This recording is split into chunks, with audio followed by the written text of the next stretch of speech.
Hello and welcome to the EXP Required podcast, where we talk about Final Fantasy and other things. I am Jack, and I am joined by Mol. Hello, how's it going? How are you doing? Yeah, not too bad. It's the weather's finally picked up at long last. Yes, Finally summertime. we've had more than 2 days of summer, so that means we're going to have a good one, I think, in Britain, Oh, isn't it? it's wonderful. I've been looking forward to this all year. Yeah, it's really annoying, isn't it? We were ripped off in that lockdown period. We had the Mm. best summers in the world.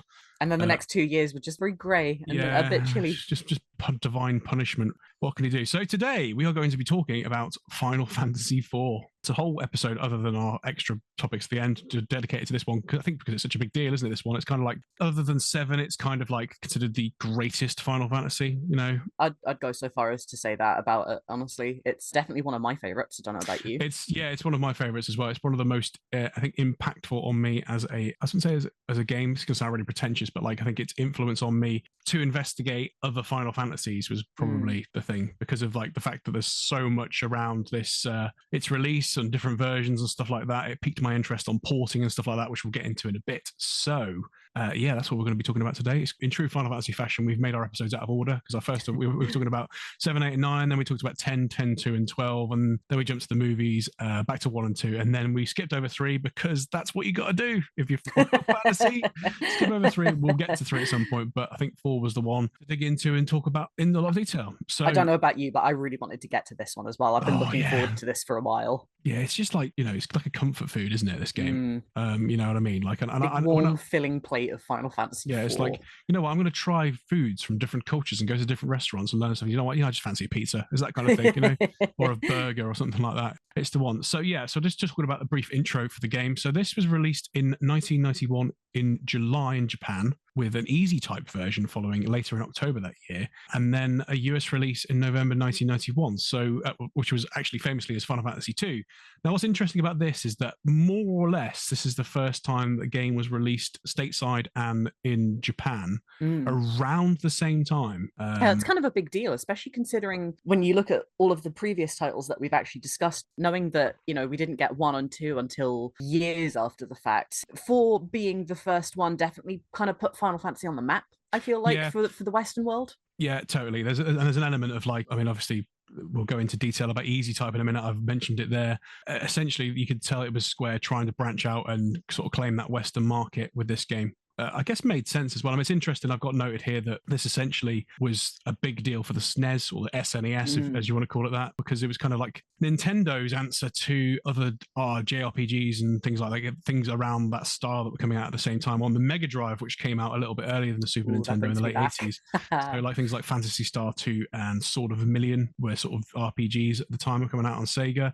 So Phantasy Star 2 came out in 1990 and Sword of Vermilion came out in 1989 on the Mega Drive. Obviously, neither of those games are anywhere near as big as Final Fantasy now, but at the time, it was kind of like, a market that the West had tapped into a little bit, obviously with Final Fantasy itself and other things. It made sense for Square to throw the hat in the ring, and I think they did a very good job at it, honestly. They delivered. I mean, it's interesting, this one. Again, it's going to be tricky to talk about this because there's so many different nuances to its release. Because obviously this, like I said before, this was released as Final Fantasy II, so a lot of American listeners that are old enough to remember the Final Fantasy II release on the SNES. But this was Final Fantasy 2 for years, and a lot of people still think when they hear 2, they think of this game. It makes it very difficult to find things sometimes. You'll be looking for something that actually relates to Final Fantasy 2, and you'll get loads of Final Fantasy 4 related stuff. I don't know about you, but that was definitely the case when I was doing my research for our last episode. Yes, it was. It's more of a problem with 3 and 6, but we'll get to them at some point. But 2, definitely, yeah, it's a weird one. It's interesting as well, but like, I mean, obviously the release history, I've not got the exact dates in front of me, but I know that obviously like 1, 2, 3, and 4 came out within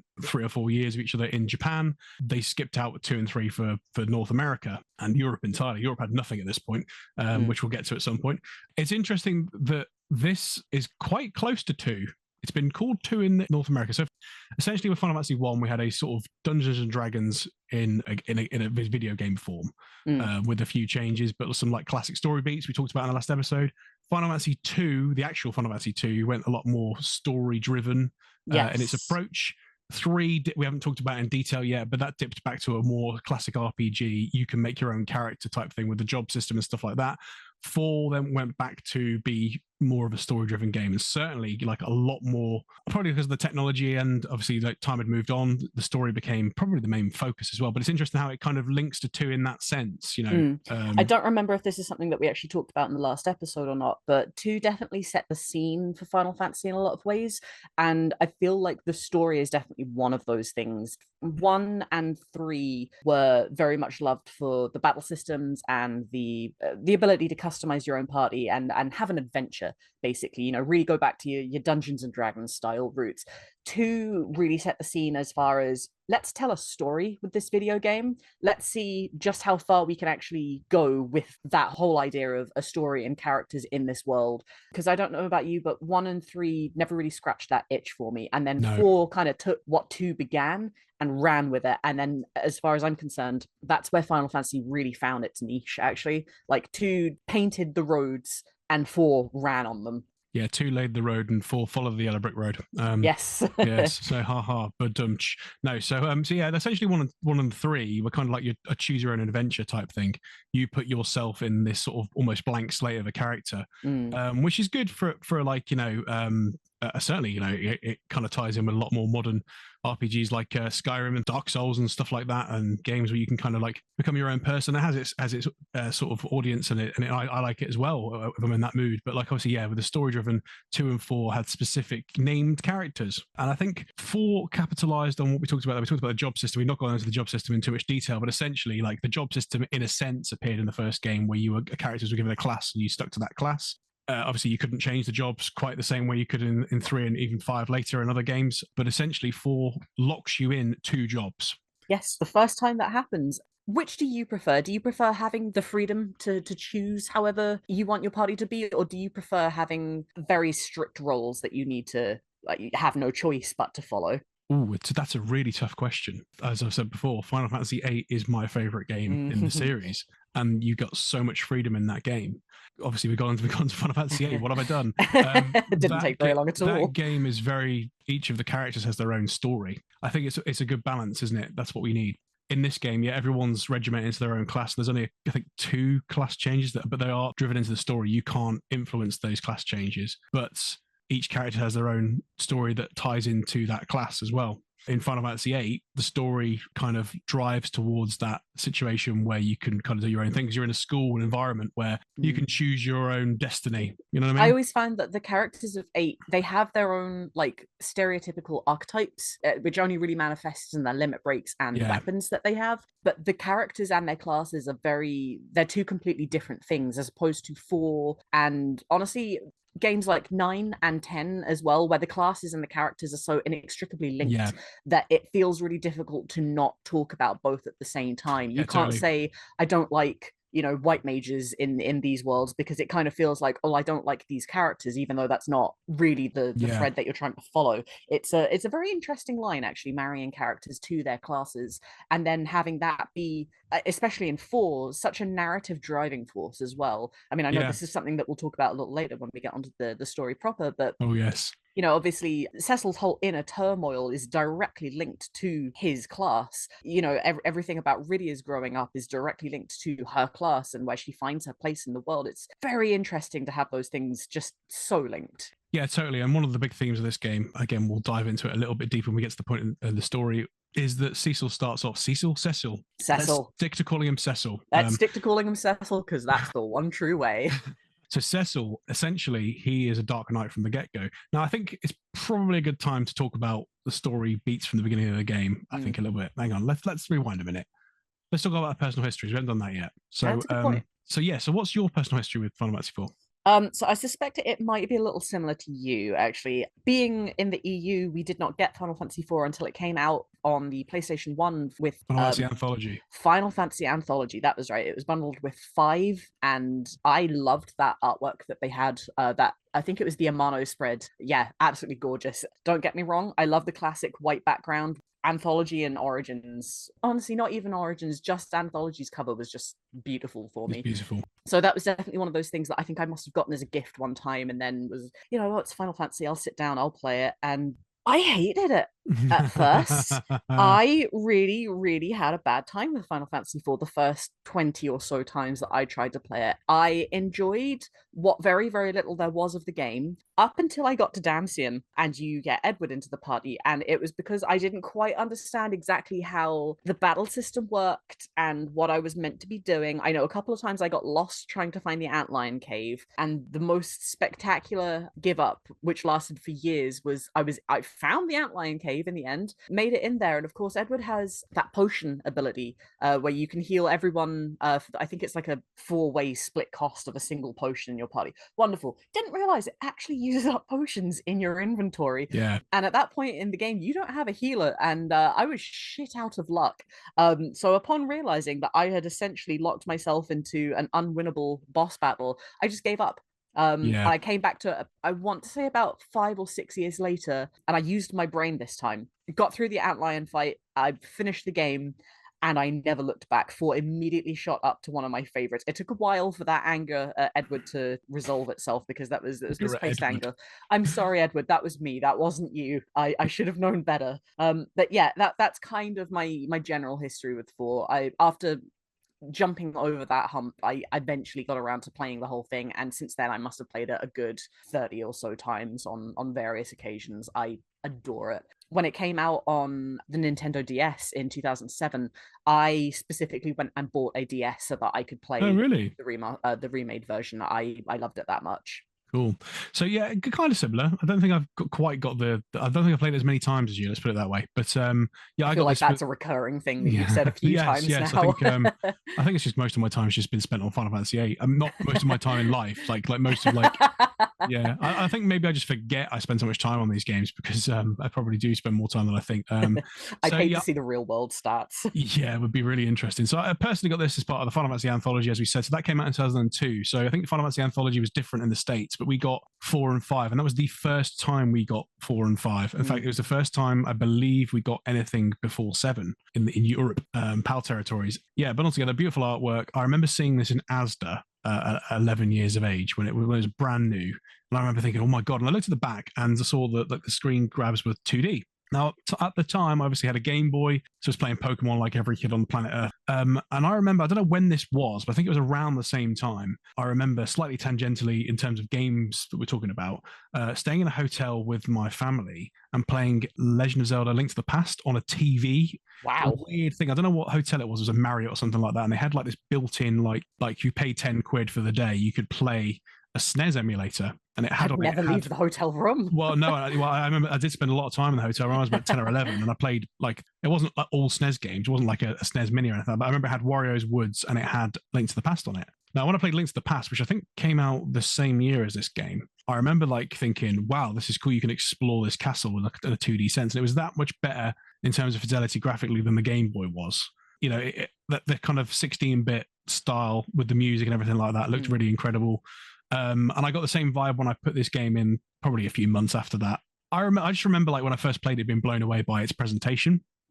Of course, that particular version has the CG cutscenes as well, yes, which look very similar to 7 because I think this version of Final Fantasy 4 originally came out on the PS1 in 1997 alongside 7 or around the same time as 7. And I think they ported that version to the European version. It's really confusing with different ports of this game, and it starts off with an opening where you see the different characters in the sort of like 3D-esque Final Fantasy 7-esque form, and there are cutscenes throughout the game as well that appear. Are there? I don't remember cutscenes throughout the game. There's one with the Palamon Porum scene, I think. I've certainly seen that. I don't remember playing it specifically. I've definitely seen the 3D scene that appears of Palamon and Porum. I know that appears in the opening sequence that you're talking about, but I don't remember. As far as I'm aware, there's no mid-game cutscenes. Right, like maybe I'm misremembering them, but I definitely know that there was a look at this CG, and I remember like the thing that was for me that really stands out was the point where I went, hang on a minute. I don't think the SNES was powerful enough to do that kind of level of graphics. And I looked more into ports and how things worked and how things were released at different times. And of course, we had this really sort of interesting history of when we got different things in different orders in the EU and in the States and things like that. So that kind of piqued my interest for that kind of deeper dive into the series as a whole. That's probably why I've got an attachment to it in that sense. In terms of the game itself, I remember thinking, because I love 9 so much, I remember thinking it kind of reminded me a little bit of 9. Essentially, at the beginning of this game, the opening cutscene with the Mode 7 graphics of the Red Wings flying over wherever you're flying over the world. Cecil, the main character, is a Dark Knight. And from the beginning, he's showed as a Dark Knight, and it's you know the story comes in that you're a Dark Knight, and you effectively commit war crimes in the first scene, and out of your control. Within a few minutes, you turn around and you regret your choices and decide you're going to sort of move on from that way forward. So what I liked about it was the similarity to 9 in the sense that you're locked into those regimented classes. For example, in 9, you have the character Garnet, or becomes Dagger. She's the white mage slash summoner, which you find out later. Spoiler alert for Final Fantasy 9. There are going to be spoilers for Final Fantasy 4, by the way, I should probably say. Yeah, there's just something around, like you say, there's the way the story ties in with how the character's class ties into the world. And I remember thinking that with Cecil really early on, like the story throws you in really quickly, and the arc is set up very, very quickly within the story. You effectively can't have much control over that. I don't know if you even have any control over that initial cutscene. The cutscene comes in, and there's sort of like some battles that come in. I think you might be able to select the commands. I think you're able to fight the zoo that comes on to the Red Wings. But other than that, that's kind of like the only thing that you're able to do really until the next day of the actual game. You go home, you say hello to your friends, you go to bed, you have a moment of like regret, and then you get up to go and do another war crime. Like, I know we talked previously about how strong Final Fantasy II's opening is with like that immediate urgency, that feeling of just like overwhelming dread as you're being hunted down in the forest. But Final Fantasy IV, it's a lot slower of an opening, in my opinion, but it's a lot stronger for it because it introduces you to the world. It immediately throws you into this absolutely terrible setting where it's not just there are war crimes being committed, it's you are the person doing those war crimes, and then actually gives you a chance to sit with the character and see that he regrets this, but he doesn't have an option to do anything else. And then you take control. Like, that's a really strong opening to the story. Absolutely, really, really cool, and that kind of like ties in with that thing of like, you know, what makes games really great is that you effectively put yourself in the shoes of another character, which I think ties back to the point we were making before about, you know, if there's been a character-driven and story-driven game, and where Final Fantasy really nails it is that it doesn't just show you great characters; it lets you become those great characters, or it lets you empathize with those great characters, I should say. And I remember thinking this at the time. This isn't just like me sort of looking back at it at the age I am now, but I remember thinking like that the character of Cecil was shown as sort of torn very, very early on. Almost instantly, he goes, "What am I doing?" What I mean, like, we're kind of teetering on the story a little bit now. What I think I remember absolutely shocking the hell out of me, and it frightened me as a kid, was that, you know, Cecil, you complain to the king, I shouldn't have to do this. You stand up for yourself, and then you get punished. You get stripped of your red wings. You're no longer a pilot of the Red Wings or a commander of the Red Wings, or whatever.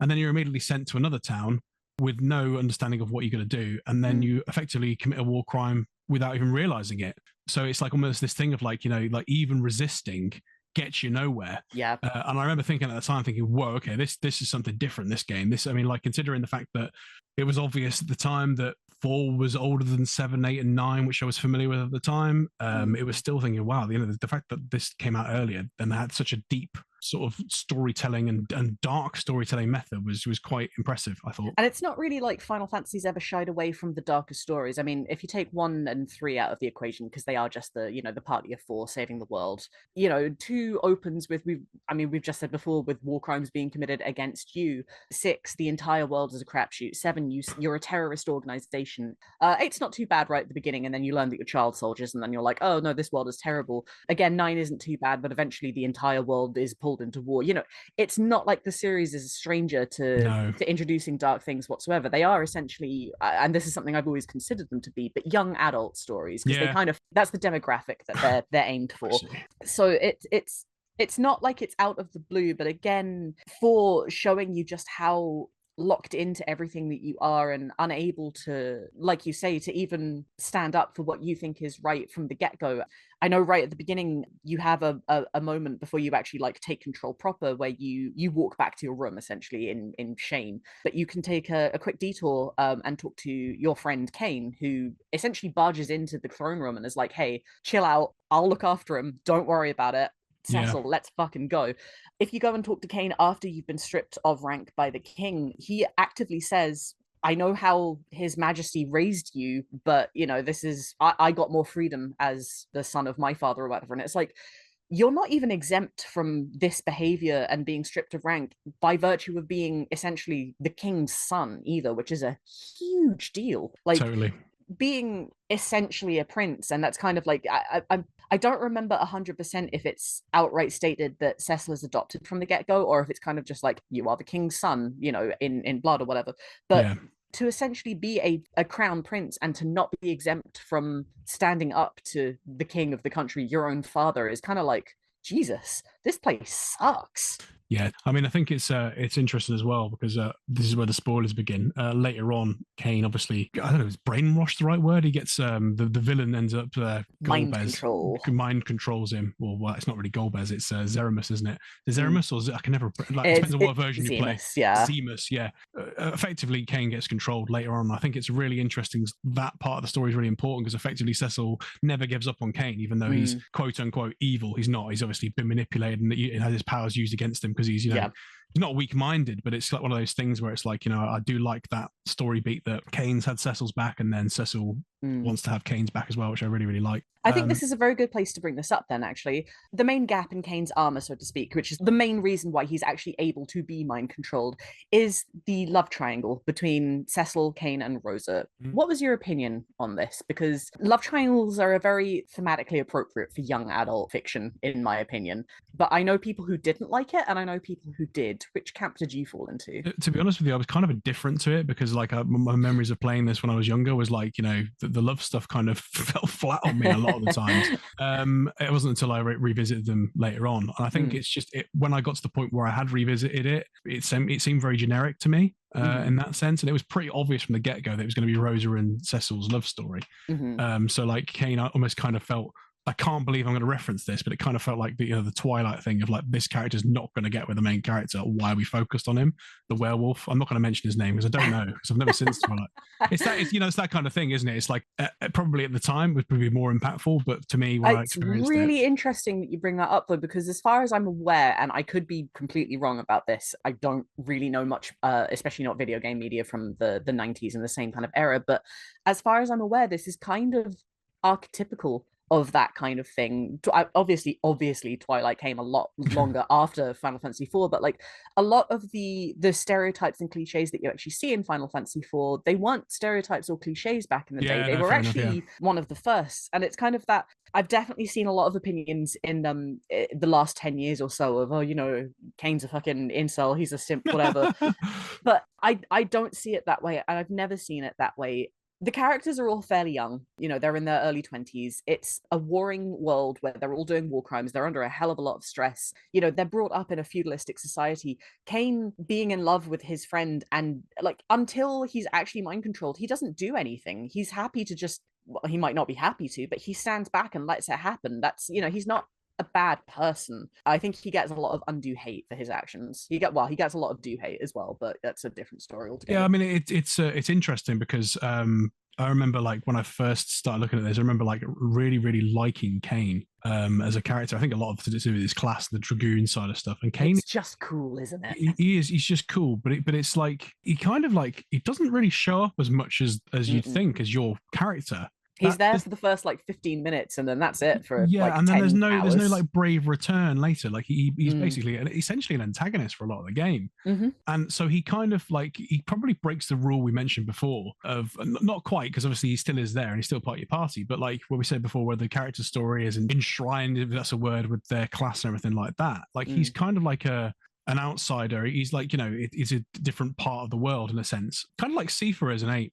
And a lot of people are fans of Sifa. I mean, he ends up becoming like essentially the main villain of the game for a good chunk of it. Like, obviously, he's a puppet, but it's, you know, very similar kind of vibe going on there. Actually, I never really thought of that until I just said that then. But Sifa, yeah, and now Kane that you've very, said very that, similar. I'm going, oh yeah, no shit, you're right. And of course, actually, there's a love triangle there as well. And of course, that's another thing with Final Fantasy VIII. Like, I think it's probably I've got the same feelings because of that. Because obviously, there's the love triangle in Final Fantasy VIII as well, where Sifa had been going out with Renoa beforehand, but it wasn't really like something that was a big deal. Probably for the same reason I said there, that like Squall and Renoa were so obviously going to be the love triangle, the love story, because they were on the front cover, and of course all the stuff was around. There was very little around Sifa trying to win Renoa back from Squall.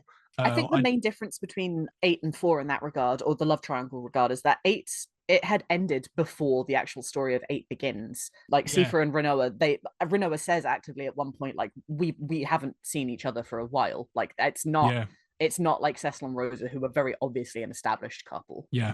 But I mean, it's one of those things where, like, I mean, we talked about the feudal society and the committing war crime stuff. The love story stuff in this game, it's not as front and center as it is in 8. It's just part of the let's get on with our love as we go. You know, obviously, yeah, I know there's definitely an argument that could be made for, you know, Cecil dropping everything to go and save Rosa, but in the same vein, Cecil's that kind of person. He does try and drop everything to save all of his friends. He, you know, he panics about Kane. He wants to help Rydia. He's just that kind of dude.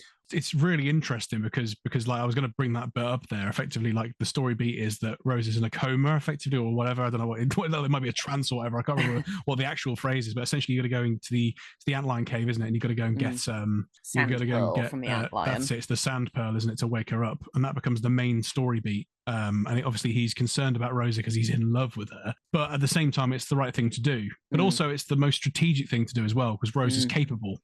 Which I really like as well, just to sort of swing it around to that, is the fact that Rosa, in a sense, she's a damsel in distress there because she's, you know, in need of help. But it's also, let's wake Rosa up because Rosa can help us out. You know, I think one of those things that is never really talked about within the confines of the game itself, and it's something that I've actually had to sit down and kind of like, okay, well, how did we get from A to B?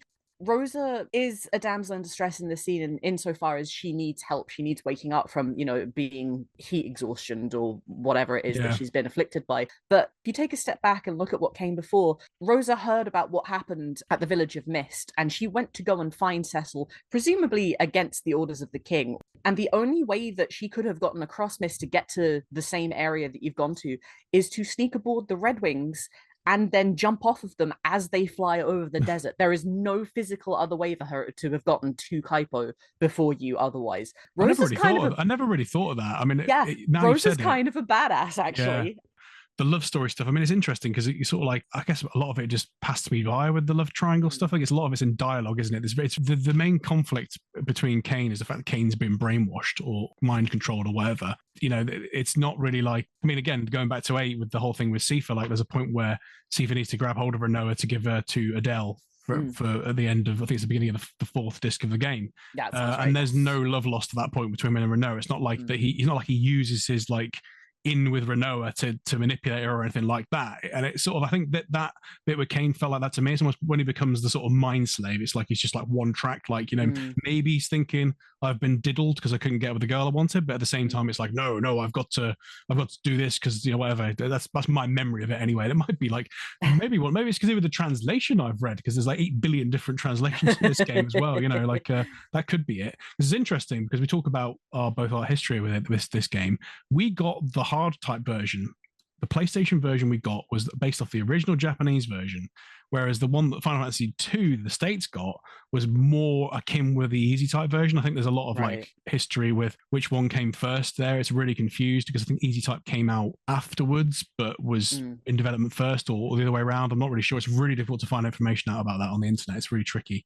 But essentially, like the translations different at different points, things like that. Obviously, there's the infamous Spoony Bard dialogue, and of course some of the spells being called different things and some of the religious stuff being removed. I think that kind of scripting could probably change your perception a lot of these characters as well, moving forward. Certainly the game as well. I mean, we'll probably dip into the gameplay stuff for a minute if that's okay, because I think it's the right time to talk about it. So obviously this game was the first one to bring the active time battle in, but not, and it might surprise you, it might not. It didn't have the active time battle bar originally. You know, the bar that comes across. Not? So it existed. I was surprised as well. So it existed in the game. Obviously, there is a bar, but it wasn't until 5 where the visual bar was actually there. Now, so the active time battle is essentially, just to sort of sum it up, I'm sure everyone listening to this knows what the active time battle is, but essentially, up until this point, it had been turn-based. You know, you take a turn, the enemy takes a turn, you know, like that. Active time battle effectively brings speed in as an attribute. So the quicker your speed, the quicker your bar fills up, so you can take turns before the enemy.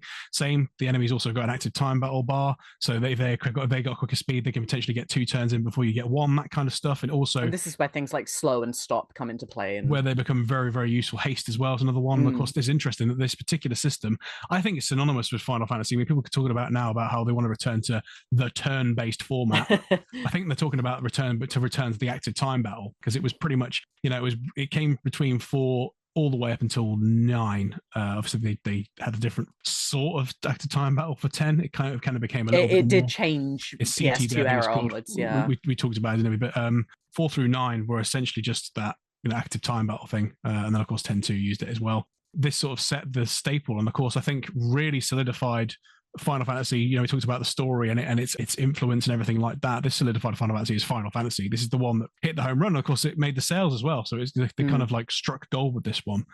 12 playable characters in this game. 12. Is I'm that not going to try and get you. I'm not going to try and get you Lord. to name them all because I'm sure I'll forget at least one. But it's also the first game that lets you use 5 party members at once. Yes, and I don't know about you, but I still consider that such a big deal. Honestly, it gets to the point where in Final Fantasy VII, sometimes I'll be like, if I had an extra party member, damn, this would be going so much quicker. And it's not necessarily that it went quicker in Final Fantasy IV, because obviously your abilities are more spread out, and there's a lot more going on to keep track of, and you have to be a bit more tactical about it. Obviously, you can't just load up materia onto, say, Cecil and then have them do everything at once. But sometimes Rosa might be knocked out, and you'll have to go, okay, right, well, who's going to use the Phoenix down? Which character am I sacrificing DPS? Doesn't necessarily go quicker, but it does make you think a bit more. Totally, and of course, one thing as well is that this introduced the fact that abilities are learned as you level up, yes. and at various points in the story also give you different abilities as well. And again, that ties in really well with the whole like characters and classes are synonymous. You learn at one point relatively early on. It's after Rosa's been, I was about to say, brought back to life there. After Rosa's been woken up, you go to, I believe it's Mount Hobbs, and you have Rydia in your party, and there's an ice wall that's blocking your way. Rosa goes, can you cast fire? You're a black mage. And Rydia goes, no. And Rosa says, but that's the first spell that black mages learn. And it's a whole thing of, obviously, Rydia's been traumatized by watching her village burn down and her mother die, that she just straight up refused to learn fire. Only after she's given a little bit of encouragement, she actually learns that. And then obviously she starts learning more spells as well as she levels up and gains more confidence, I suppose, and experience.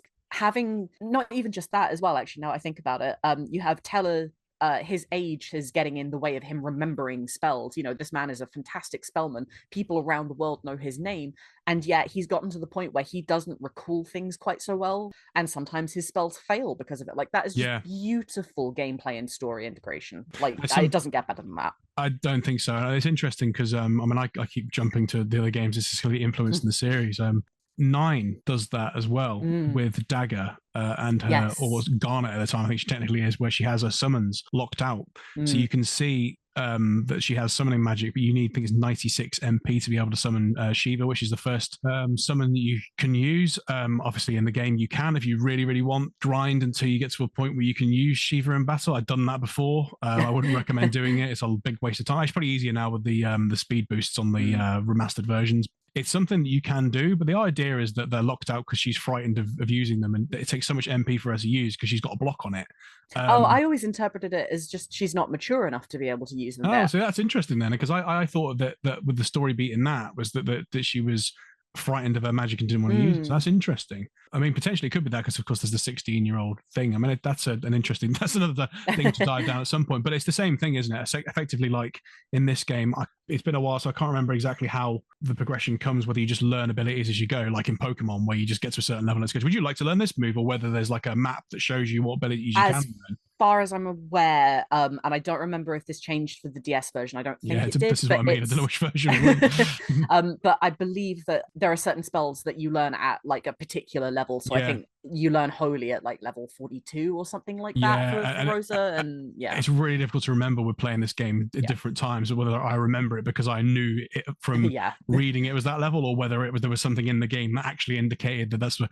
I don't think that's the case. No, that's where 9 does it slightly differently, but essentially it's the same thing that you've mentioned before, is that there's an interaction between that character's ability and the battles and with the world as well, because that part you highlighted there, effectively with Rydia being frightened of using fire because fire's burnt her village down, was pretty much the same thing. I mean, it's certainly there's a part later on where Dagger in 9 is sort of like she gets Ramu as a I think the Eidolons are called in that game as a summon, and she feels more comfortable using him because he's like communicating with her and talking to her, and he's not someone that's been there with her the entire time. So I think it's the same kind of thing. With the Rydia parallels as well, not to make the Final Fantasy IV episode a Final Fantasy IX episode. Please don't, no, it's my fault that. I keep thinking actually about the parallels between Rydia not wanting to use fire because she's scared, and then Dagger later on in Final Fantasy IX losing her voice and sometimes being unable to use magic in battle. Like that's the one that really really jumps to mind. Totally. And I mean, this is something that this as far as I know, is the first Final Fantasy to do that, where it kind of like, we talked about it in Final Fantasy 2, where, and we've touched upon it briefly here, where the first opening cutscene in battle shows you like a part of the story, like happens in a place where you think you're just battling. Actually, it's part of the story. This does it with the Red Wings attack we talked about before, where effectively you're taking part in the war crime. But of course, there are obviously like cutscenes that happen in battle in this game as well. And that's sort of extended upon, and probably in the most, I want to say the most famous scene in this game, because there's loads of different cutscenes in this game, and this is really spoiler territory. So the scene that really stuck with me when I played this was the Paladin scene. Right. Yes, now, I know that one stuck with a lot of people. And this is where it gets very Star Wars as well. Right? Yes. Because there's clearly like dark side versus light side stuff going on. I remember, again, it's trying to work out what order stuff happens, but I remember like Cecil like gets washed up on a beach, doesn't he? And he ends up going to, is it Mysidia? I always pronounce it wrong. That's right. Mysidia, which is the town that he's destroyed or like stolen the crystal from earlier in the game. It's the opening crawl. That's where we exactly. Come back so you from. finally go back to meet those people, and they're like, "Oh my god, like I'm a war criminal." And I think they all hate you. They all hate you. They curse you. I think they put Toad on you at some point. There is one character in Mysidia who will turn you into a toad or a pig. I don't remember which one it is. But they absolutely all despise you. There are people who scream at you in the street to get away from them. Like, and understandably so, honestly. Yeah, but then at that point, you then climb the mountain to go and become a paladin and sort of like cast off your Dark Knight history. And what's really interesting about this, and I didn't know this until looking at this for research, Cecil's main additional move that he gets as part of his class as a Dark Knight is, I think it's called Darkness in this game. Darkness, that's right. It's Dark Side in different games. So like Final Fantasy 9, I know it's Dark Side. There we go. Referencing Final Fantasy 9 again. Essentially, the ability is you sacrifice from your HP to do more damage to enemies. Now, I remember having this ability early on when I played the game. I remember thinking it was really, really cool, and then noticing what it did. That ability, from what I've seen, did not exist in the easy type version or the original North American version of Final Fantasy 2. Did it not? So there's actually a puzzle that takes place in the battle with, because effectively Cecil becomes a paladin. His father speaks to him. He fights a sort of shadow version of himself, which is the Dark Knight version of himself, which is a trope that appears in lots of games. It appears in Prince of Persia, which is one of my favorite games, the original Prince of Persia that came out on the Mac and then and DOS and every system ever made, where essentially you fight your shadow, and then in order to beat your shadow, you have to sheath your sword and then walk into the shadow and become one with the shadow. It's that kind of like, trope that happens in films a lot, and of course in games as well, where essentially the line is a true paladin will sheath his sword.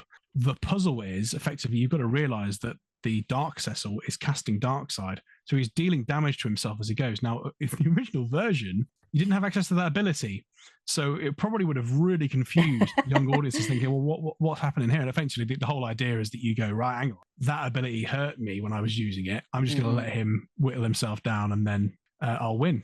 And it's a little bit more obvious in the actual version of the game, but not obvious in the version that cut some of the content out.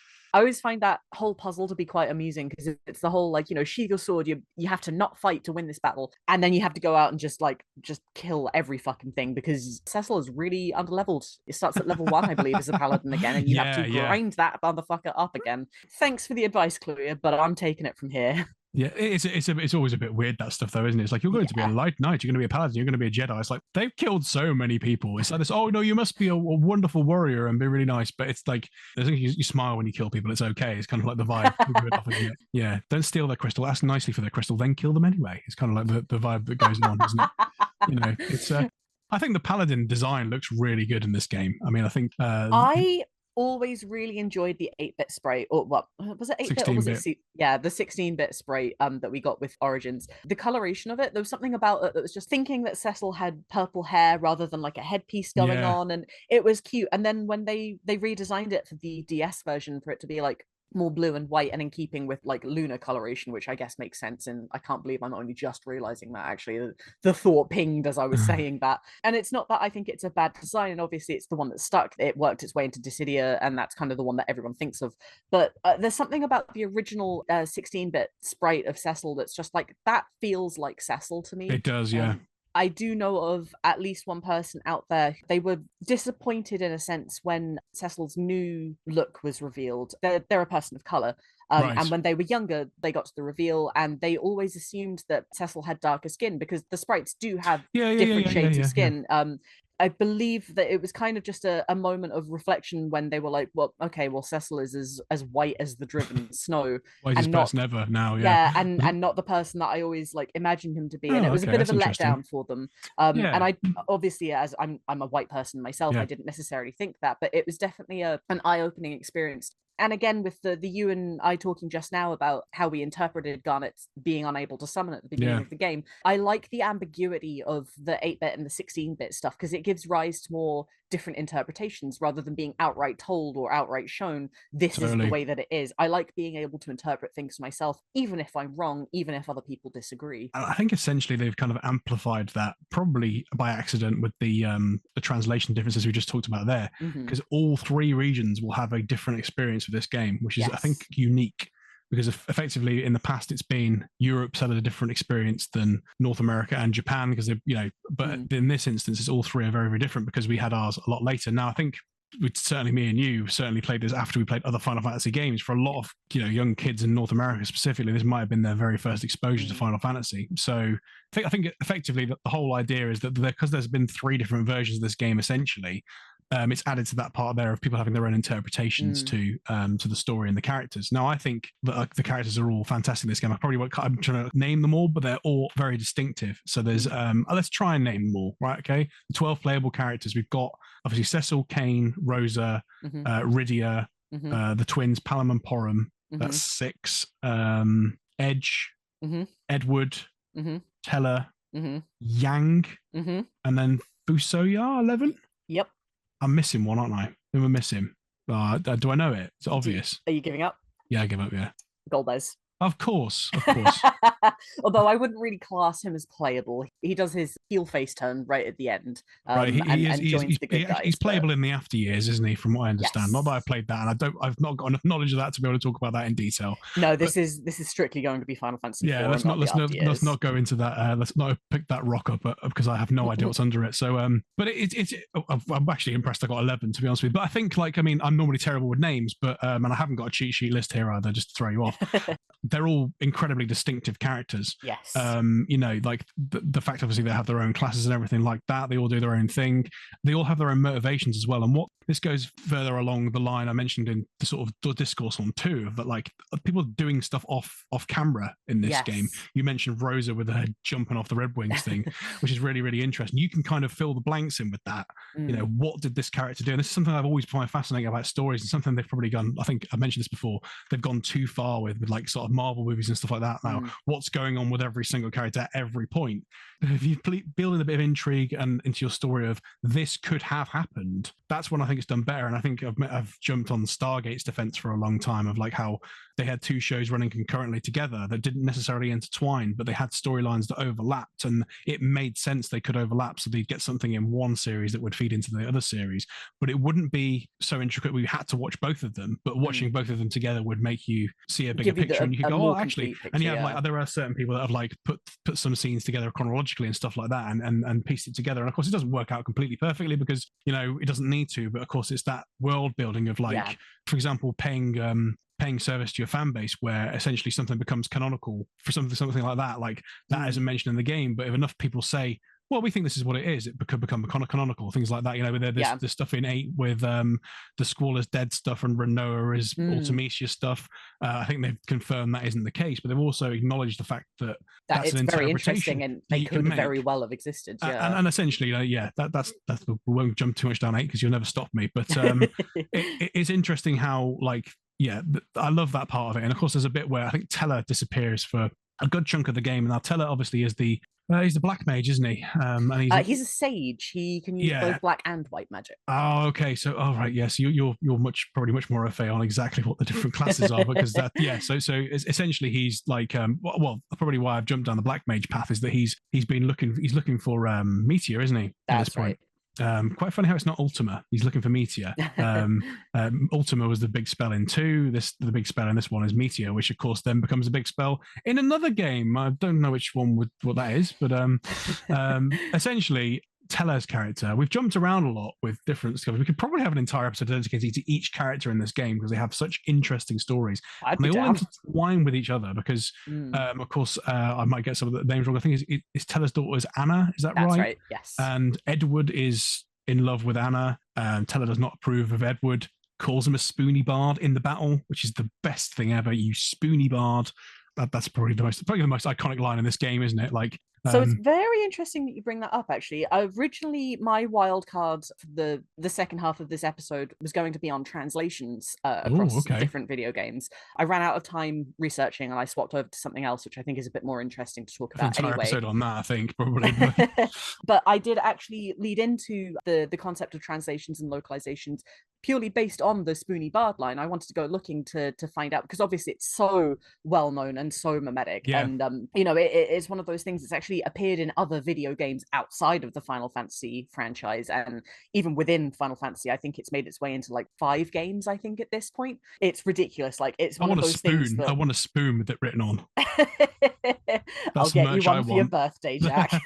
Does one exist? But the really interesting thing is that the line doesn't exist in the original Japanese script, and Japanese audiences were really didn't understand why we as an English audience were like, Spoony Bard. They didn't. No. Well, obviously, if it wasn't in the original script, they wouldn't understand it anyway. But there were different scenes that stood out apparently to Japanese audiences. Okay. And I looked at the actual the original Japanese script to find out what the original line was. And essentially, what happens is, so there's a battle screen that starts that you don't have any input in. It's a cutscene battle essentially, where Teller sees Edward and then just goes for the throw, which, fair enough. But he says, like, why would you do this? And Edward says something to the effect of, it's not what you think.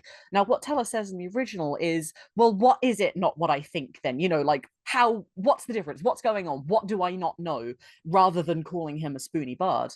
And it's one of those things of like, I feel like the original script actually works a bit better in this regard, because it makes me think of, like, anytime you've been in an argument and you get something wrong and someone else goes, it's not that, well, what the fuck do you know then? You know, it's kind of that knee-jerk reaction rather than just immediately jumping to a really weirdly archaic insult as well. And it is a very strange insult, which is probably why it stuck out for so long. But yeah, it's just a very strange line to have brought up. I know I talked about this in our previous episode as well, but the website Legends of Localization, absolutely wonderful website. I will sing its praises until the end of time. Everyone should go and read the articles that they have on it.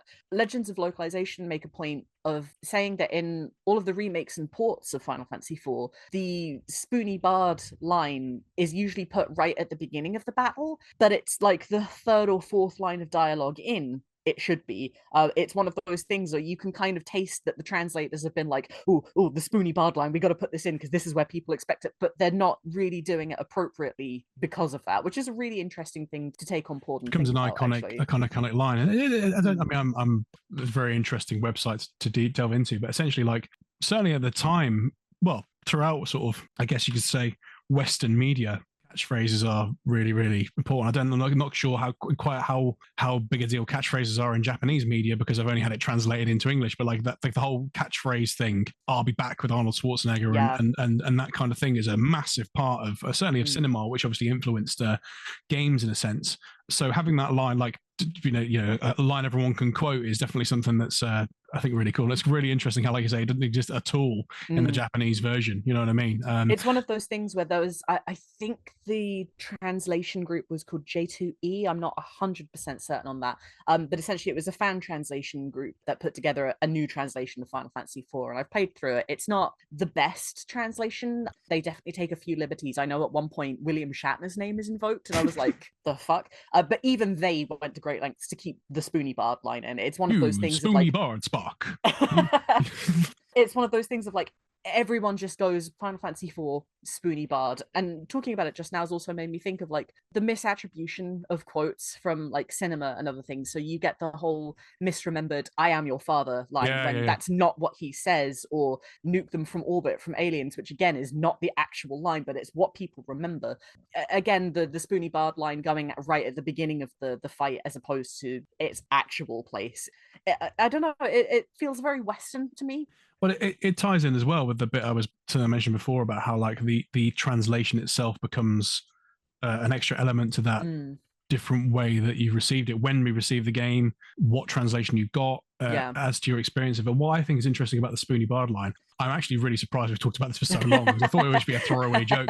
What's really interesting about that line is I remember playing this game back in 2002 when it came out in Europe, and like I said before, like this got me interested in looking into more history on the series as a wider picture. I experienced the Spoony Bard line myself without any preconceptions about it, burst out laughing, thought that was hilarious, and immediately afterwards went on the internet and looked it up, and there was entire things dedicated to the Spoony Bard being such a meme. Let's just call it what it is. It's a meme before a meme, a meme before there were memes. It's that way of communicating. And I think that's probably, actually, retrospectively thinking about it, this probably sounds really pretentious, but probably when I felt like I was part of the Final Fantasy community, because I'd had this like experience with something that was only influenced by my own interpretation that clearly resonated with everyone else that experienced the kind it of that things way. That like you could Spider-Man point at other people and being like, you get it, we're friends now. No, I completely understand totally. And I mean, you mentioned the iconic scene with "No, I am your father," which is actually the line, which is, again, something I experienced for myself before knowing it as a very young kid.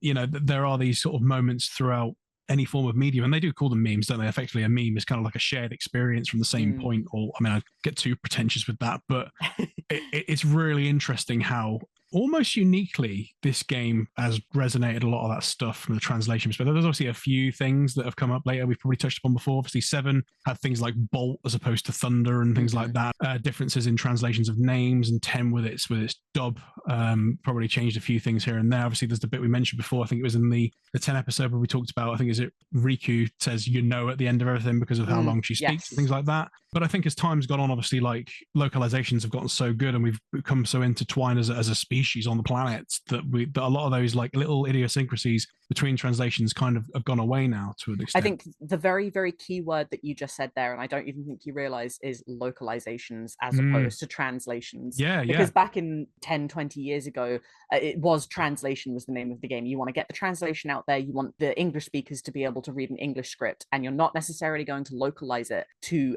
not appeal to English people. That's the wrong word, but like to have more of an effect, I suppose, on the English speaking audience. Whereas now localization is so much of the name of the game. I'm sure this is something that we'll talk about in a later episode, but the script for Final Fantasy Tactics in particular, obviously you have the original PlayStation version, which has its translation, and then the version that came out on PSP, the War of the Lions, had an updated script, which is more in line with the higher way of the higher way of speaking, as demonstrated in Final Fantasy 12. And there are so many forums and message boards that are just dedicated to the War of the Lions version sucks because it's not what I grew up with. Yes, there are so many I can understand that. Yeah, there are so many people who really dislike the modern Evolution way of speaking and prefer the old PSX version. So it's and again, it all really comes down to translation versus localization. It works for some people, it doesn't work for others. It honestly, this is probably a topic that could be an episode all on its own. I think I've realised that as I've spoken as well. Well, no, it's really cool. I mean, I thought that's probably one of the reasons we decided to make 4 its own episode. I knew there'd be lots of tangents with it. This is kind of like the nucleus of Final Fantasy, isn't it? And it's also a big deal. We talked in the Golden Era episode, our first episode, essentially about the West's exposure, or certainly Europe's exposure to anime, and how Final Fantasy VII was probably one of the first things that the West experienced in that sense. But one part about anime that's really interesting is that localization part, effectively, of translating, but adding an extra flavor to it to be able to make sure it's interpreted the way the artist wanted it to be interpreted, which I think is probably what localization is. Now, of course, this is similar to Dragon Ball Z, which I've mentioned before. I'm going to invoke Dragon Ball Z, where effectively Dragon Ball Z has completely, when it was dubbed in by the US and Canada, effectively there's kind of like 2 completely different paths and fan bases that were built up around it. Now, effectively, they've kind of merged again now because whatever, like everyone's got their own favorite voice actors. People like the dub over the sub. A lot of the reasons people liked the dub over the sub was because of the names they grew up with. Like you say, this is what they thought, called a certain character a certain name. It's the whole Aerith versus Eris debate again, isn't it? And it's like a lot of the time, it's like, when it comes down to any form of art or anything that's subjective, like a lot of the times you revert back to what you liked and what you saw the first time. Sometimes you don't. Sometimes you go, you know what, I've grown up and I've realized this actually is better. and I prefer it because, of course, you know, at any point in your life you can be exposed to something and experience it in a different way. It's not just unique to being a child or anything like that. But I think that I think there's an interesting to delve into a bigger topic with that, because I think that what the point I was making there, just to close off this particular conversation here for me, is that effectively this was pretty much Square's first punt at a proper actual localization. I don't even know if that term was coined by them, because this is what, 91. 91. So yeah, and of course that was before anime was a thing in Europe, and obviously before this game was a thing in Europe. Essentially, it's interesting seeing the parallels between Dragon Ball Z, i.e. one of the earlier anime localizations, and this game being one of the early localizations, because at that point the scripts were so long, and I think it's fascinating the parallels between those two. The basically two completely different threads, or three in our case here, born from the same thing because of people's different interpretation of the source format. There was obviously other things like that. I mean, famously, without going too much down this rabbit hole, the Magic Roundabout was a French production that was dubbed in English, completely different than the original. That happens with translations and localizations, but I think it's fascinating how there's parallels between two things completely independently. I love that sort of stuff. We will definitely do another episode on this. Going back to what you were saying about how this is kind of a nucleus of Final Fantasy, and you know, this is the first time they really took a proper shot at shoving all these different elements together and coming out with, I hate to use the word proper because obviously they'd had 3 titles before this anyway, but a proper JRPG. There was an interesting interview that I found with the game designer and scenario writer Takashi Tokita, and I believe he's done a few interviews over the years, but this one was specifically for the 30th anniversary of Final Fantasy IV, which came out in 2021, I believe. Like, he says specifically, I think the original question was asking about like how the actual plot and the stories and stuff came together, and Tokita-san was saying, well, you know, different people were working on different things, so even if I'd wanted to work entirely on this, it wasn't really quite done like that. Everyone chimed in, and the workflow is a lot different in the games industry these days. He says here that it was Sakaguchi who put together the plot and the scenario, the things like the world map and the regions in the game and the overall flow of the story, and then it was the rest of the staff who actually chimed in to produce the kind of characters that they wanted and the events that they wanted included. So it's really interesting to know that it was, I mean, obviously it was always going to be a collaborative effort, but it wasn't something that was kind of drawn up from the start and then they developed it further that way. It was kind of like, it feels to me like it was Sakaguchi's vision of, this is the world map, this is a playground, go have fun in it, and we ended up getting 4 out of it, which is an incredible workflow design. The only other real thing about the actual workflow and how things were designed within is, so Final Fantasy IV has a knack for attempting unsuccessfully to kill off its cast. Takita says in this interview, you know, our original plan was for characters at one point to start dying one after another. Sakaguchi didn't think it was a viable element in a video game and wanted to keep people alive, including having more people in the party at the end. So it was kind of like, rather than go for the very dark route and continuing essentially what Final Fantasy II started, it was like, we can't go that far, and did a bit of a U-turn. So again, it's just interesting to me to look at the way that this game is designed and to go, you were kind of just winging it. It feels like at every stage. Yeah, so it's interesting that, because I've got a point on that as well. There's lots of death fake outs in this game, effectively. Yes, again, it gets boring after a while. Well, probably from what you described there, a lot of from behind the scenes stuff. It's probably like they decided they wanted to kill a character and then change their mind later. That happens a lot in fiction, where like we've mentioned Star Trek a bit. I know you're not much of a Trekkie, but like effectively they did it famously with the Star Trek movie. Leonard Nimoy was killed off at the end of the second Star Trek. Spoiler alert for the Wrath of Khan. No one knows. And then of course came back for Search for Spock, and they sweetened the pot by letting them direct it. That kind of stuff. Very famously with Star Wars, Harrison Ford wanted Han Solo to die. That kind of stuff happens a lot in fiction, doesn't it? And it's interesting that these characters don't really exist other than in the minds of the creators, but there's probably a bit of a tug of war on whether we should keep these characters dead. What's interesting, I'll get to my point about the death fake outs in a second, but like, I keep saying spoilers, like we have to put a spoiler tag at the beginning of this episode because it gets really bad. But like at the end of the game, pretty much all of the characters become kings of their castle, and it's very fairy tale ending, which I love. But it's really cool how like they've gone for like the story being very dark and dismal and everything like that, and at the end everyone's happy. Very like Star Wars. Because that ended after Return of the Jedi. There were no other films. No. I think that's quite interesting. It feels like they've gone down a certain path and then they've gone, you know what, let's just make a happy ending. You know what I mean? Or a very, an almost happy ending, should we say. An upper ending. Now, what you may have spotted this, and I'm hoping it's deliberate. There are death fake outs for the characters, but one character stays dead. Which character stays dead? Teller. Right. So why does Teller stay dead, and why does everyone else come back to life? Because fuck it is No, why. so look at the threads though. So effectively, each character that dies in this game dies to try and save the other characters, except Teller, who does it out of revenge.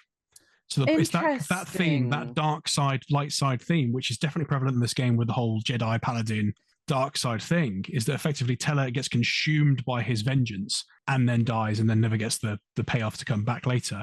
Whereas Jack, I everyone think else, you might be a genius. I can't believe I've never noticed that yeah, it's before. good, isn't it? I mean, to be fair, like I think this has been influenced by like reading stuff and people's interpretations. It's not completely my own that, but like it's something that You could have gotten away with that one, man. no, I could have gotten away with that one. No, but I'm going to be fair because I think it's one of those things that like I think I didn't completely arrive at that conclusion on my own. Let's cut it out and just say I said it. But no, like it's one of those things where like I've dug into this because I think it is deliberate. Probably would have said like that's my interpretation otherwise, because I think it's something that like because of those themes that they've actually deliberately put into the game, or certainly as a well, it would make sense to keep him dead because of that. They probably had this conversation 30 years ago. I'd imagine at the very least. But no, I don't think that's something that can be overlooked, actually, especially considering how strong the theme of like light versus dark and good versus evil actually is. And not to reduce it to that, but it is such a strong plot element in this game that I don't think that can be ignored. Actually, good catch. Let's talk about the other scene, right? So we talk about sacrifices. We won't go into too much into detail because like this could become a 15-hour episode, couldn't it? But there's the other iconic scene. There's many in this game. The scene with Palam and Porum sacrificing themselves in Barrow Castle, which is incredible. Like it still gives me goosebumps now. The fact that basically these two young twins, are they actually twins? They're twins, yes. They are twins, yeah. Effectively petrify themselves to sort of like act as statues to stop the walls caving in, so Cecil and everything can escape. I've got an interesting bit of trivia about this as well, where we talked about the localization stuff. There was like one of these, one of these rumors you get in games. Like most infamous one for people of our age group was the naked Lara cheat, which ended up being spoofed with the exploding Lara cheat. Yeah, you can get Lara Croft naked, and there's loads of other ones. Like there's the Pokemon one with the you can get Mew in the game. Mew onto the truck, yeah. Move with the truck. One of them in this game was effectively that you could bring Palam and Porum back to life with an item. The reason that exists is because if you click on them, you get a prompt that says you can use an item. So even the Japanese version, probably in the version we play, which is probably why you're nodding, is effectively you use a gold needle, which is the anti-petrification thing in this game, I believe. I believe that this is actually only in the Japanese version, what you're about to tell me. I do seem to recall reading a couple of days ago when I was actually doing research for this episode that this wasn't something that was included. Now, I don't know if this wasn't included in the NA or the EU version, so it could very well be in the version that we played, but yes. Yeah, so effectively you can use it and it gives you a little message which says you can't do it pretty much. I don't know exactly what it says. It's a different message to the standard one if you use any other item. Effectively, which is probably why I don't know it, because it is probably solely for with the Japanese. But essentially, it prompts you to use something. So it gets you to try and use it to try and heal your party members. And then the normal thing you would use doesn't work. Again, a story beat which ties in with the fact, oh, this is for real. Yeah. But it's interesting how that the message of you clicking on them still exists within the other versions, which could lead you down the path of let's speculate on actually maybe we can do something about this. But I think it's really fascinating. And it ties on with that like localization difference stuff and how these rumors build up over time. It was the same with Aerith's death in Final Fantasy VII and stuff like that, wasn't it? Yep. Where you bring her back to life with the Phoenix down, or if you keep her in a party or whatever, and stuff like that. But it's interesting how that ties in. And then that scene itself is just absolutely like incredible. How these just like two kids that have pretty much not liked you at first, I think, from memory. They're still sort of a bit they're not a lot they're kind of ordered to go with you. Yeah, that's right, because they're part of the town. They're sort of like a bit like, oh, you silly like grown up effectively. And then they like, these kids that effectively you think are a bit annoying and get in your way ends up acting like more like adults than the rest of the cast, which I think is really cool. Now my question for you, do you know how old Palam and Porum are? I reckon I want to say 6. 5. They are listed as being 5 years old. Now, if you know any 5-year-olds that are willing to sacrifice themselves to stop a building from falling on top of you, then you know what? Protect that 5-year-old with your life. Yeah, that's my life advice for you. Totally cool. Final Fantasy makes kids cool. So that's, I mean, again, digging into the whole theme of sacrifice, I think there is one particular thing I really want to talk about in a second before we get on to that. Cecil's character, I think Cecil is one of the best main protagonists in Final Fantasy. I think he sums up what Final Fantasy is. I think he's probably the character I relate to the most in a sense, because he's so human. Like, He is. He's very human. I think one of the saving graces, well, maybe not saving graces about Cecil, but something that I find really interesting about him is Final Fantasy has this reputation for its heroes being brooding dudes. You know, you have your clouds and your squalls and your whatever, and I'm not talking to any and your lone wolves. But every single character that does that actually does have a good reason for doing that. I know I've said this before in a previous episode, and Cecil should be up there with them.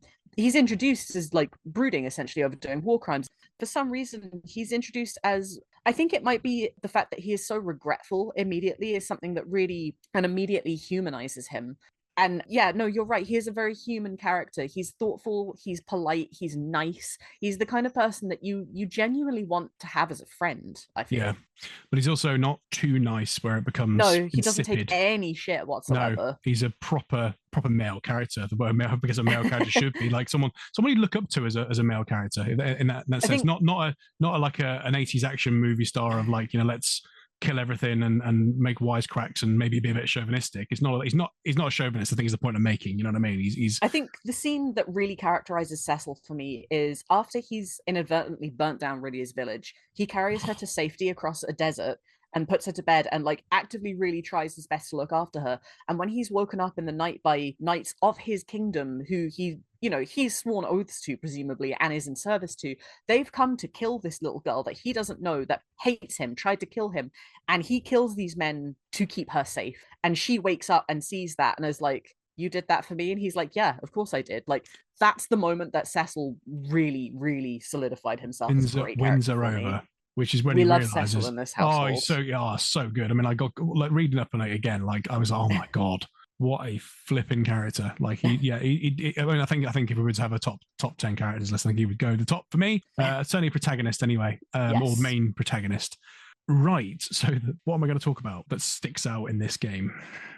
Oh god, Jack, that could be anything. That could be absolutely anything. The soundtrack.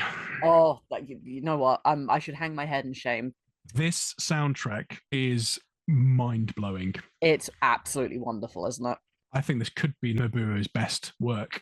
That's a strong sentiment. That's a very strong take. I mean, it's tricky because like some of the music I've listened to independently from the games on the soundtracks, sometimes when I've not played the game itself. But for example, you've got 8 brilliant soundtrack, absolutely brilliant on its own, works very well. 9, in fact, all of the Final Fantasy soundtracks, certainly the ones done by Nobuo, are just to die for, I think. Yeah. But I think the reason this one works so well is because of the technology. Because it was the first one on the Super Nintendo where you had so many different voices, just to using a musical term within, different channels you could use to create the music. So the prelude that opens at the beginning of this game, it sounds like a harp. Like he's actually, been clever enough to use the technology to be able to sort of symbolize different instruments in the game. Obviously, the 8-bit games, they sound really good, and he managed to do what he could with the technology limitations. But here, it finally feels like an orchestra is playing this music. I read somewhere that is it the theme of love, which just gives me goosebumps every time I hear it. It's actually been taught in schools for piano for Japanese kids and stuff like that. It's like an influential thing in there. I'm going to say this. I think that the victory fanfare is the best one in this game. This is the best version of the victory fanfare. Okay. The little wind up before it comes on, I think it's to die for. And I also think that the world map theme as well.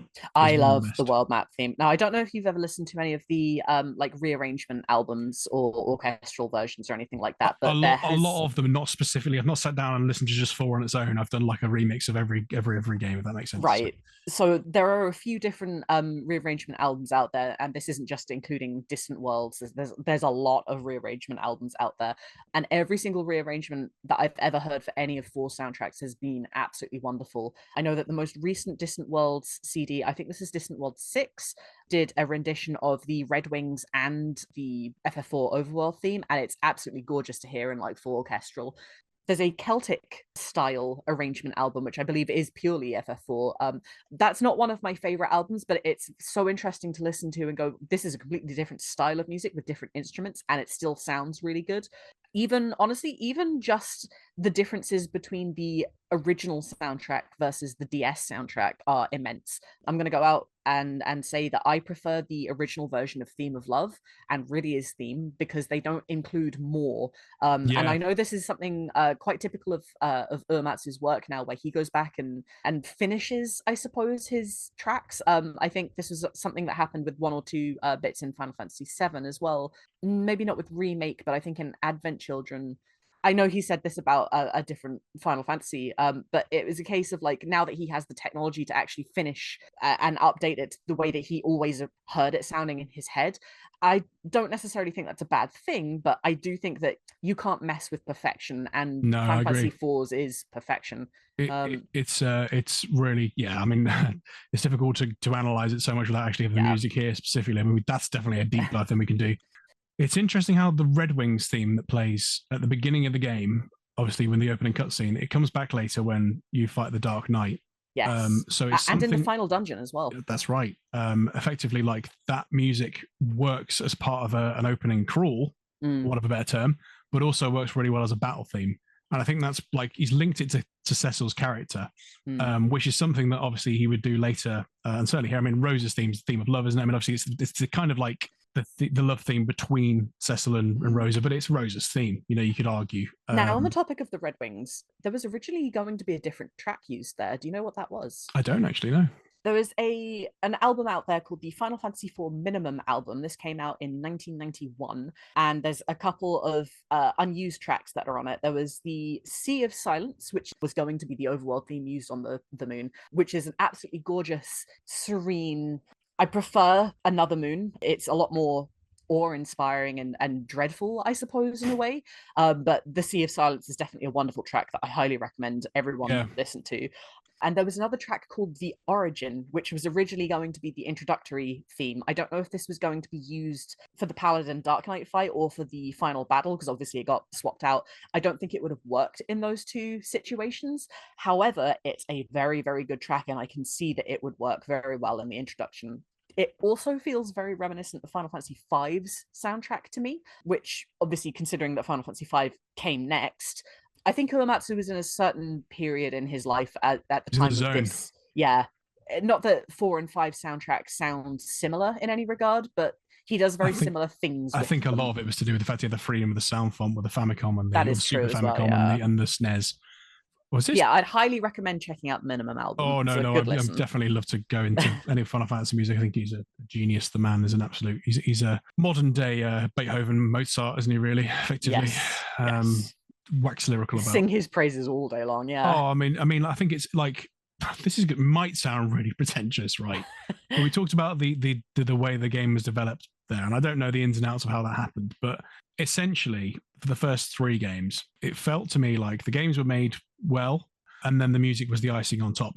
This is the first time where the music felt like it was a character in the game, I think. That's very interesting. If that makes sense.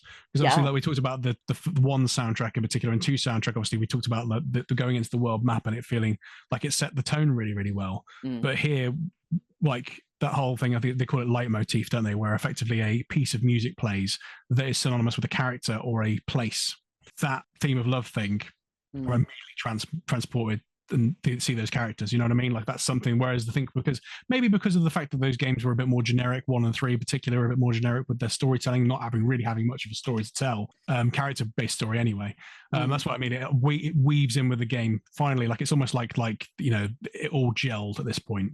I know in the last episode we did sing the praises of 1 and 2 soundtracks as well, because great. They are wonderful soundtracks. But now that you've said that, it does also feel like you could probably have swapped it out to be anything else and it would really work. 4's, I don't really think you can do that. Right. There are so many parts of the music that just like it's again synonymous with the stuff that's going on. Like the Red Wing things makes me feel like I'm going into the center of the moon or I'm coming back on an airship. You know, it can't separate them. I think the world map theme. I mean, the world map, I think, theme he nails in pretty much every game that he makes. I think obviously 1's quite generic in the sense that it's just an open world that you don't really necessarily know anything about at the time, which is kind of the way the game is. 2, we talked about how the world's in ruin, and that music really reflects that.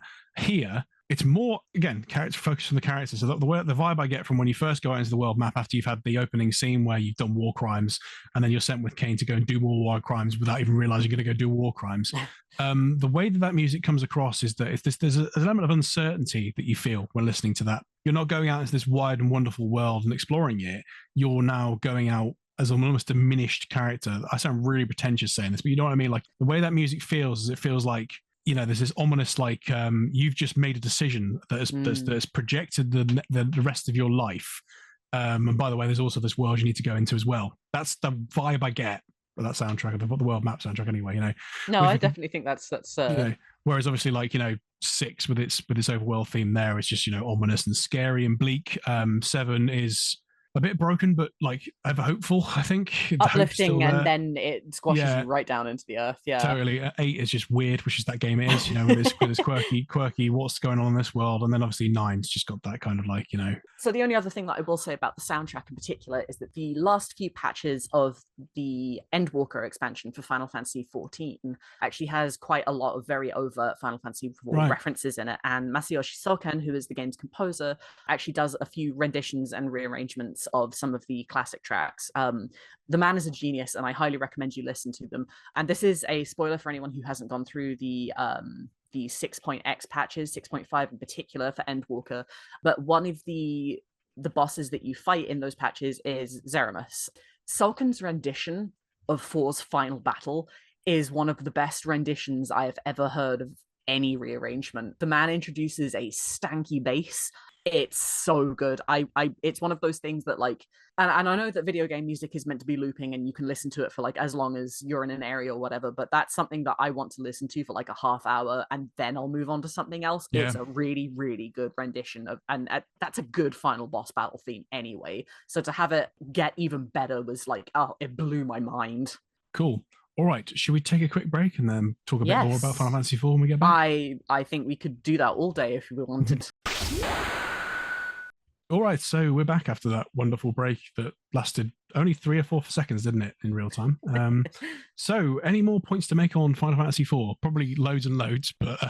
Yes, this is one of those things that I think I could probably talk about quite happily for a week and only need to take about 10 breaths, maybe. So this is something that I've actually had bookmarked for quite a while, and I'm more than happy to share it around. Have you ever heard of the Final Fantasy IV Settings Guide? No, I haven't, actually. Okay, the Japanese title is the Sette Shiryohen for anyone who speaks Japanese and wants to go looking after it. I do have the ISBN number if you want that for whatever reason. It's actually a book, right? An actual book that was published. I believe it was published in 91 or 92. So this is actually something that came out in conjunction with the actual story itself. And it's something of a proto-Ultimania. It has a lot of information that isn't necessarily included within the game about the world itself, about the characters, about the history. It's all very interesting. There are some things which don't mean anything particularly much, but I find really interesting for world building purposes, like the whole concept of, well, what makes up a poison spell, for example. And I believe the settings guide actually says something along the lines of it inspires viruses within the blood to accumulate, and that's how you get poisoned. So it's just little tidbits like that. Some of it, however, is a bit fucked, shall we say. You can see that they had an idea and the specific points didn't really matter to them. So the settlement of Baron, they do have a specific number, which I didn't jot down, but they have a square mileage for this area of land. It approximates to about half of the size of Scotland. Now, do you want to have a guess at how many people are in Baron? What's the population? There's about 6 million in Scotland, so 3 million? No, a little bit less. Okay. I don't know, 4,000 is probably something really stupidly low, isn't it? Yes, it is very, very stupid. The settings guide says that Baron only has 3,500 people there in an area the size of half of Scotland. Yeah. It also notes that the settlement of Baron has only been around for about 800 years, and it's only been a royal settlement for about half of that. And it's the oldest settlement in the world. So whatever the hell they were trying to figure out with their history and world building, I would love to take a look at all of that, because it makes absolutely fuck all sense.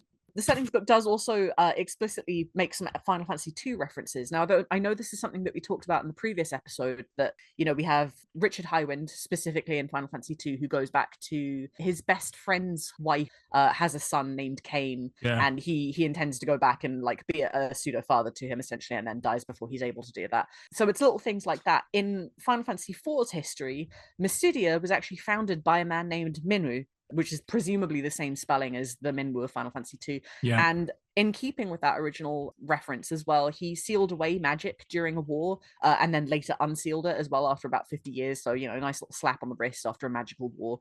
There's not very many of those things, but it's a nice little, like, a throwback, so to speak, that I always really quite enjoy. And this isn't something that I've seen so much of in recent times on the internet, but it's definitely well, what if 2 and 4 are the same world? And you know that they're not, but you can't help but feel like the authors of both of these things kind of almost wanted them to be, which is definitely an interesting way to create a new setting. It's interesting because this is the first Final Fantasy game where they go to space. Is that right? Yes. Yeah, definitely is the first one that they overtly go to space. I think I don't think the Flying Fortress can really count as space. No. Like, so I think so there's an element of, like, you know, different cultures throughout the universe existing and stuff like that, which I think is, you know, it'd be interesting to see if all the Final Fantasy games do exist in the same universe on different planets. Maybe that's one of the things that'd be quite interesting to delve into. Dissidia sort of like logic there, isn't it? Like, we're actually the same planet. Dissidia kind of does something with those lines, and I know Final Fantasy XIV ends up doing a kind of like, there are multiple worlds out there with their own civilizations, and it definitely felt like it opened up it could exist. I think it was in that same interview that I mentioned earlier with Takashi Tokita, back in the day when they were still like figuring everything out. They mentioned, like, okay, we're going to go to the moon, but how can they breathe on the moon? Like, how is this actually going to work? And I think the dev team at large was just like, okay, it's fake, we don't care, just move on, they're on the moon, it's fine, they can breathe. Again, this is something that Final Fantasy XIV did in a completely different manner, but actually did elaborate on. So if you want he's a lunar blah blah blah, isn't he? A Lunarian, yes. Yeah, so Lunarian.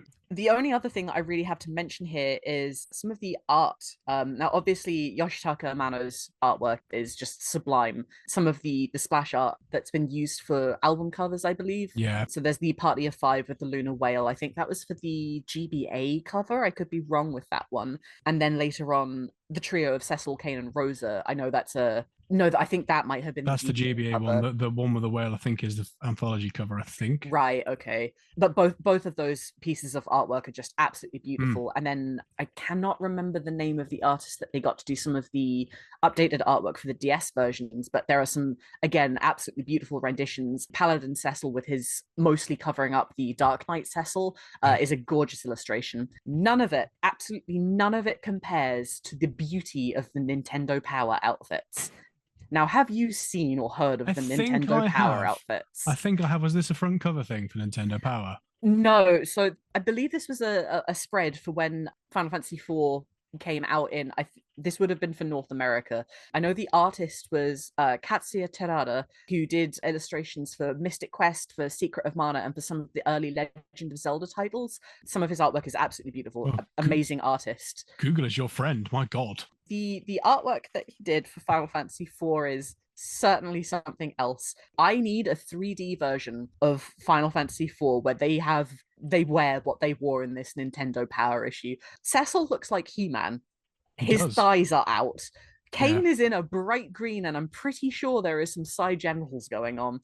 Rosa looks like a sci-fi wizard. Palom and Porum look like they were spawned by Humpty fucking Dumpty himself. It's insane. Like, there's very, very little of it which actually fits the vibe of Final Fantasy IV, but it's one of those things that, like, you see it once and you're like, my God, this is never leaving me. Looking at this ties in very, very nicely with very, very nicely. That's the right word. It falls in with a lot of the stuff that was going on at the time with Nintendo Power. They had like a Nintendo, was it Captain S or something like that? There was a cartoon series which came out at the time which linked all the Nintendo characters together. So you had like Mario and Zelda and stuff like that. Was all together in one universe. And you had like Mega. I can't remember exactly what it was in it because it was something I think the States got and we didn't get, or something like that. But this artwork is very like that. I just think it's quite interesting. I've got the picture up here and it says Dark Knight Cecil. Cecil's strongest attack is with a sword. When he becomes a paladin, not wrong.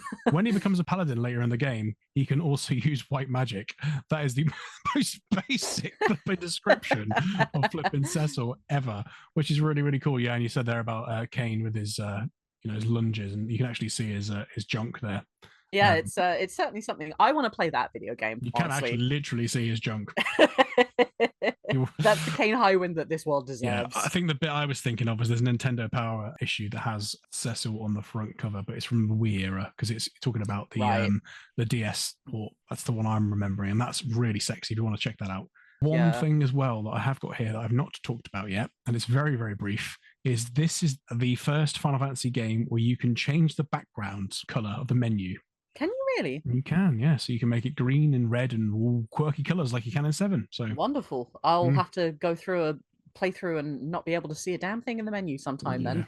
It's got to be blue though. That's my It has to default. be Has to be blue. That's the one problem I got with Final Fantasy 8 that you can't change the You can't menu change the to menu. be blue. Because that's the first thing I do when I'm playing 9. Literally, the first thing I do is change the menu so it's blue. No, I was always the same way, actually. Gray, horrible color. Okay, so that's the end of our discourse about Final Fantasy IV. Again, we could go into much deeper detail about that, and I'm certain we definitely will in the future. So, please, if there's anyone out there who wants to talk about Final Fantasy IV with me, come and I'm talk open us. to Come it and- at come any and talk to time. us. Right. Anyway, so that leads us on to our wildcard topics for the week. Right, so my topic today, I'm going to open with a question which is going to be a bit abstract for you, and I promise the abstractness of this is going to fit in with the rest of everything I have to say. What are video games to you? Wow. I know that's a bit question. open, so I'll narrow it down for you. So they're a medium to tell a story, are they a vehicle to produce art with, are they something to pass the time with, are they something else? Depends on who you are. But if you're asking me specifically, You specifically, yes. me specifically, I think all three in varying levels, but I think that the art side of it, I think, is the part I strive for. You know, like the not the higher meaning. I think that's probably a bit pretentious sounding, but I think how it can bring out feelings in certain people. We talked about this before earlier in the episode about how people have that meme exposure to stuff, how it can bring out similar characteristics in similar people. That's the thing for me. I think that fits more into the art side of it, and probably a little bit with the exposure to the other one you said. Because I think I've met so many people that I've never met before, and they've had similar experiences with one particular game or another, and I've ended up striking up a rapport with them over that. So does that answer your question? Yeah, it does to a degree. I mean, everyone's going to find something completely different in but art. But at the same time, I like playing world. Tetris and just wasting time. Exactly. I managed to beat 2048 the other day, which I'm exceedingly proud about. Yeah, all art doesn't have to be high art, but art does mean something different to every single person. I think that's a very, very important thing to remember. So what I'm going to talk about today is specifically the concept of video games actually being art and not being video games as we know them traditionally, as in like, you know, a JRPG or an action game or a Souls-like or whatever. I don't know if you've ever heard the name Osamu Sato. No, I'm not familiar. I'd be very surprised if you did. He's an experimental composer and an artist more than a video game developer. To him, video games are another method of producing art, and this is something that he did work on in the 90s and then seemingly kind of just abandoned to go and work with different mediums instead. Sato is recognized primarily for work on the game LSD Dream Emulator. Oh, I know that game. I know that game, yeah. Which is a cult classic. He's previously worked on other titles as well. The two best known of the other ones, I think there were maybe about 6 or 7 games that he helped develop. The original one was called Eastern Mind, The Lost Souls of Tongno, and a sequel, Chu Teng. Both of these came out in the mid-90s. They're point-and-click games for the PC. The artwork and musical compositions were done by Sato, as well as I think he was the producer and he co-wrote Tongno and I think Chu Teng as well. Now, these are absolutely inscrutable, but they do have something of a story. They're very, very similar stories, so I'll only really talk about Tongno, which is the better known one. Essentially, there's a living island, Tongno. It devours the soul of a human every single year, which weakens them, eventually leads them to death. This year, the soul of a person called Rin is taken, and he travels to the island to recover it. Now, the island itself is represented by Sato's face. It's colored green, and it's just a dude's face. It's very, very bizarre. But he felt like he needed to be represented in his artwork personally, which I think is a very intimate way of actually like creating artwork. Like, I need to be represented in this in some fashion. From the interviews that I was able to dig up with him, it never really felt like it was a particularly pretentious or like self-indulgent thing. It was more he felt like he needed to be involved in his artwork in this manner. Rin travels through the island, dying repeatedly and being reincarnated as different beings. And he's searching for, I think it's different elemental aligned stones or magatamas. He collects 5 of them, restores his soul, and the island is purified, basically. So that's the overall plot. It's very simple. It's very Buddhist and very Eastern in its beliefs. And now this is something that Sato actually specifically decided to go with. One of his quotes from an interview that I found was, being an Easterner, making something Eastern is most natural. If I tried to make something that was based off of Christianity and then marketed it to the West, Christians would probably be like, well, what the hell is this? Which is a completely fair, right, what you know. Now, as I said earlier, the gameplay itself is completely inscrutable. The landscapes are completely alien. The puzzles are not the kind of thing that you can solve without the guidebook that is in the game. And even with that, it's a bit like, well, I don't know what the fuck I'm doing. I haven't played Tongno for myself, but I have watched playthroughs of it. And it's one of those things that, like, I needed to step away every 3 or 4 minutes and just I needed to splash my face with water because they are just so absolutely bizarre. It's the kind of thing that you end up watching the end of and then going like, well, what did I just take part in? To me, art is one of those kinds of things where I don't necessarily think there is an answer for everything. There is definitely sometimes the artist wants to convey a certain feeling or a certain emotion. They have a story that they need to tell. Sometimes art is just produced for the sake of it. I don't know what this is trying to be. Okay. Sato is one of those kinds of people who just seems completely incomprehensible. I don't understand at all where he's coming from, at least not with Tongno and Chuteng. Throwing paint at the wall kind of thing. Now, LSD Dream Emulator, which is something that I think a lot more people are going to have heard of. It's a walking simulator released in 1998 on the PlayStation, and then later on was actually re-released due to overwhelming demand, but on the Japanese PlayStation Online store. The concept is based on a dream diary that was kept by an employee of Asmic Ace, which was the production company. The dream diary is kept for over 10 years, and more than Sato's earlier works, this is much more like contemporary art than anything else. I know Sato has gone on record saying, like, this doesn't have a goal, this doesn't do anything as far as a game. I don't want this to be a game. I want this to be art, and it certainly is, much more so in my opinion than Tongno or Chuteng. For those that aren't in the know, the unnamed player explores a 3D environment. That's the game. You walk around. It's very, very weird. You walk around in different areas depending on your actions the previous day. I think dreams are sorted into 4 different categories. There's uppers, downers, static, and dynamic dreams.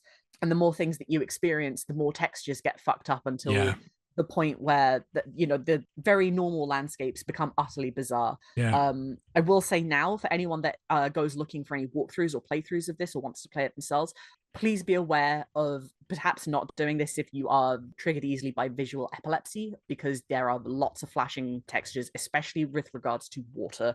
So please be aware of that.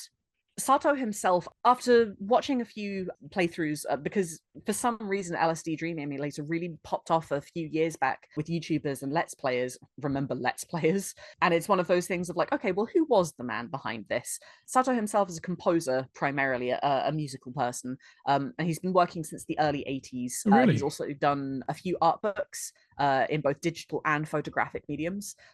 He has his own wiki, which is compu-lsd.com. It's a collection of pretty much everything that he's ever done. Much of his work is considered quite rare and hard to obtain. Some of his collections have gone for hundreds on auction sites. I know there's a video CD called The Esoteric Retina, went on eBay for $717 at the end of the day. And I know that until recently, the video game that he was involved with, Chuteng, was considered to be completely lost. So his work is very difficult to find in its original medium, I suppose. Yeah. Now, his art isn't really the kind of thing that I personally enjoy, but I can see how it's influential on other artists. There's a lot of bright colors, there's a lot of very symmetrical things going on, but overall, it's just downright strange. If you know LSD Dream Emulator, crank that up to 11 and then turn around 180 degrees and crank it up another 11. It's just strange. There is no other way to describe it. However, his music is the kind of thing that I enjoy listening to. He was inspired in his youth by Kraftwerk and the Yellow Magic Orchestra.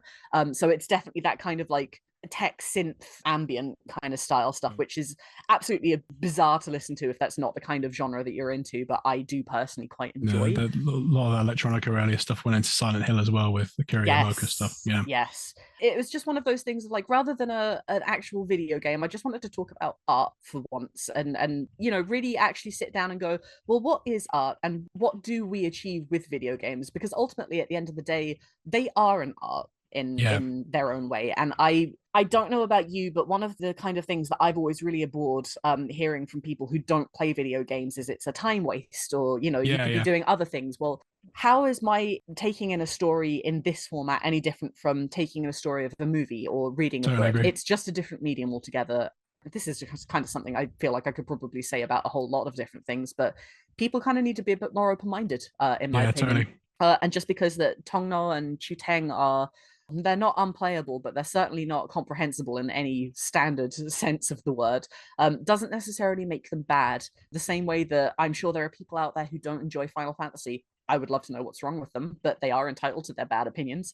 Again, art is art, and at the end of the day, it doesn't need to mean anything except to you personally. Absolutely. I agree with that. It's interesting because my exposure to LSD Dream Simulator was through YouTuber Kadikarus. Oh, okay, yes. Who I know, and he actually owns a physical copy of the Japanese game. Wow. I think it's the most expensive game he has, I think. Yes, I don't know. I've seen the prices. Yeah, no, he actually physically owns it. I've not seen it in the flesh, but I've seen a video of him having it. That's insane. Yeah, so he went into that's my exposure to that. Is he obviously he's a very very quirky YouTuber, should we say, British guy, and he likes this sort of surreal stuff that shows up every now and then. I remember like watching him play through it, and he doesn't do a let's play. He does like I wouldn't know how to describe his videos. They're not really reviews. They're like his own. He's a very artistic way he approaches his video making as well, actually. Mm-hmm. But it's sort of like a very much a sort of surrealist comedy, and approaching that game with that element is just it's quite bizarre. So worth watching if you can't find the actual game, because I wouldn't know where you'd find it. Pretty sure you. Yeah, I've seen copies on eBay going for like hundreds and hundreds of pounds. It's not worth unless you're a real collector. I mean, with the PlayStation 1, I looked into it and thought it's nigh on impossible to get all the PS1 games because there's so many of them. At one point, I was going to try and find all the demos, but there is one that's particularly rare. So it's just like, it's not going to happen. So to me, like, there are certain consoles like you think the some of the Sega consoles you can get in the complete collection if you wanted, but not with the PS1. So to me, I'm like, there's no point collecting unless I can get them all. But no, that's really interesting. Like, I think I've probably got a better answer to your question earlier then, because I think that games are the perfect balance between engineering and art. That's what appeals to me, I think, because I'm an engineer by trade. So I like how things work and how you can tie things together. So I'm talking about battle systems and stuff like that, and how the sums all work and how it all ties together in that sense. And then obviously the art side of it is more of an abstract thing where you'll have like a more subjective realization of the world. And I think the best games are the ones that tie those two together. We've just talked about Final Fantasy IV for a long time. I think that's one of the games that really does that, where we talked about how the artistic and the story ties in with the game design and the narrative. And I think it's probably one of the reasons why Dungeons and Dragons and stuff like that is so appealing, especially now in the modern day with the more performative Dungeons and Dragons, because people can, show their art, their artistic flair with their acting and whatever and stuff like that. But then also do the dungeon master. I think there's the GM. I don't know what the terms are. So forgive me, anyone that's listening. But basically someone that sort of writes the game's mechanics as it was supposed to write in the game story. I think there's a lot of creativity there that we probably haven't tapped into too much. So I that's my angle on that, because there are I mean, I could go off on loads of tangents for this. We talked about point and click adventure games there. I'd love to look at those games. I think I'd heard of those actually. I think I'd, like, when you said them, that popped into my head from years and years and years ago. There's a game called I Have No Mouth and I Must Scream. I've heard of that one, yes. Right, so that was a short story by Harlan Ellison. It doesn't end well for the characters. So Harlan Ellison is a fantastic sci-fi writer. One of the best quotes ever. I might have even already said this, but there's a fantastic quote he came out with, which was, I quote all the time when people go on about free speech. And his quote is, "You're not entitled to your opinion. You're entitled to your informed opinion. No one should be entitled to be ignorant." Which is something I live by. I think it's a fantastic phrase, and he came up with that. Anyway, the link to this particular part, I use an excuse I can to say that, by the way. His particular link was that I Have No Mouth and I Must Scream was a pre-Star Trek sci-fi story, so less optimistic, more about we're going to get nuked and the Soviets are going to kill us all. And effectively, it was a dystopian future with some horrible human beings put together, and it doesn't end well for them, right? Short story, worth reading if you want to be frightened. Now, eventually, he was like not much of a gamer, thought it was a waste of time, but he understood that there was a lot of people that were tapping into it from an artistic perspective. So there was a game made, a point-and-click game, and it's really interesting because the important thing for him was you couldn't win the game, you could just lose less. Right. You need to be able to win or lose for it to be a game. But he was like, effectively, you can do different endings of the game, and they're slightly less bad. And I thought that was quite interesting because it's interesting that someone could like use the game format as an artistic thing that wouldn't necessarily fall under the normal traditional sense, you know. I know this is something that I talked about as a wildcard subject before, but that really feels like it ties back into Yoko Taro's kind of overall worldview, I suppose, with the you shouldn't get a better ending just because you did something Yeah, more. totally. I think overall, this is probably much more apparent to listeners rather than just the I'm having an epiphany about myself kind of thing. But I feel like the expectation of there is no right or wrong, and you need multiple points of view, I suppose, to be able to really fully gain awareness of something definitely feels like the kind of art style that I enjoy. Like if you take away the win conditions, if you take away the happy endings and you actually really sit down, that is really starting to feel like the kind of art that I enjoy. I like something that makes me think and makes me feel at the end of the day. And don't get me wrong, sometimes I do want to play 2048 or Tetris or something that is completely inconsequential. But if I really want to sit and think about what kind of art I like, yeah, actually this is the kind of stuff that really does it for me, even if it is bizarre as fuck. I think it's like for me, as long as something knows what it is and realizes what it is. I mean, like if I don't like when things try to make out that they are telling something deep and it's just not deep at all. That's kind of the thing that's the only art I don't really like. You can get really clever with stuff. For example, you ever seen Fear and Loathing in Las Vegas? I haven't, no. Right. So I didn't really enjoy Fear and Loathing in Las Vegas, but I got it because I think the idea was that it's supposed to like be not very well put together. It's supposed to be completely abstract, but then it's tied in by and it's sort of like I got a very neutral feeling when I watched it. I mean, I'd watch it again just to see. I think it's I can't remember the director. Was it one of the Pythons may have directed? I'm not sure.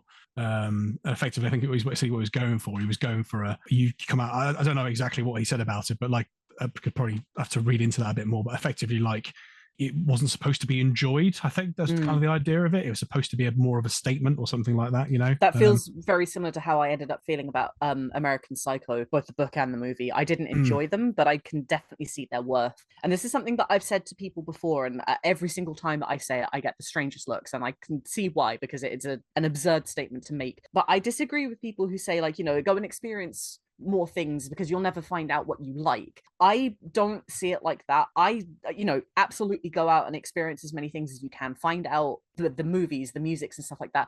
But the way that I've always seen it for myself is, how will I ever know what I don't like unless I experience it? And I feel like that's a much more, rather than looking for the perfect piece of media or the thing that I'm going to enjoy next or whatever, the way that I've always framed that as, I want to experience as many different things as possible. And then I feel like I'll have a much more informed opinion about as many things as possible. And if I don't like it, that's fine. But I want to know what it is that I don't like. And I want to know with certainty what that is before I can say it as well.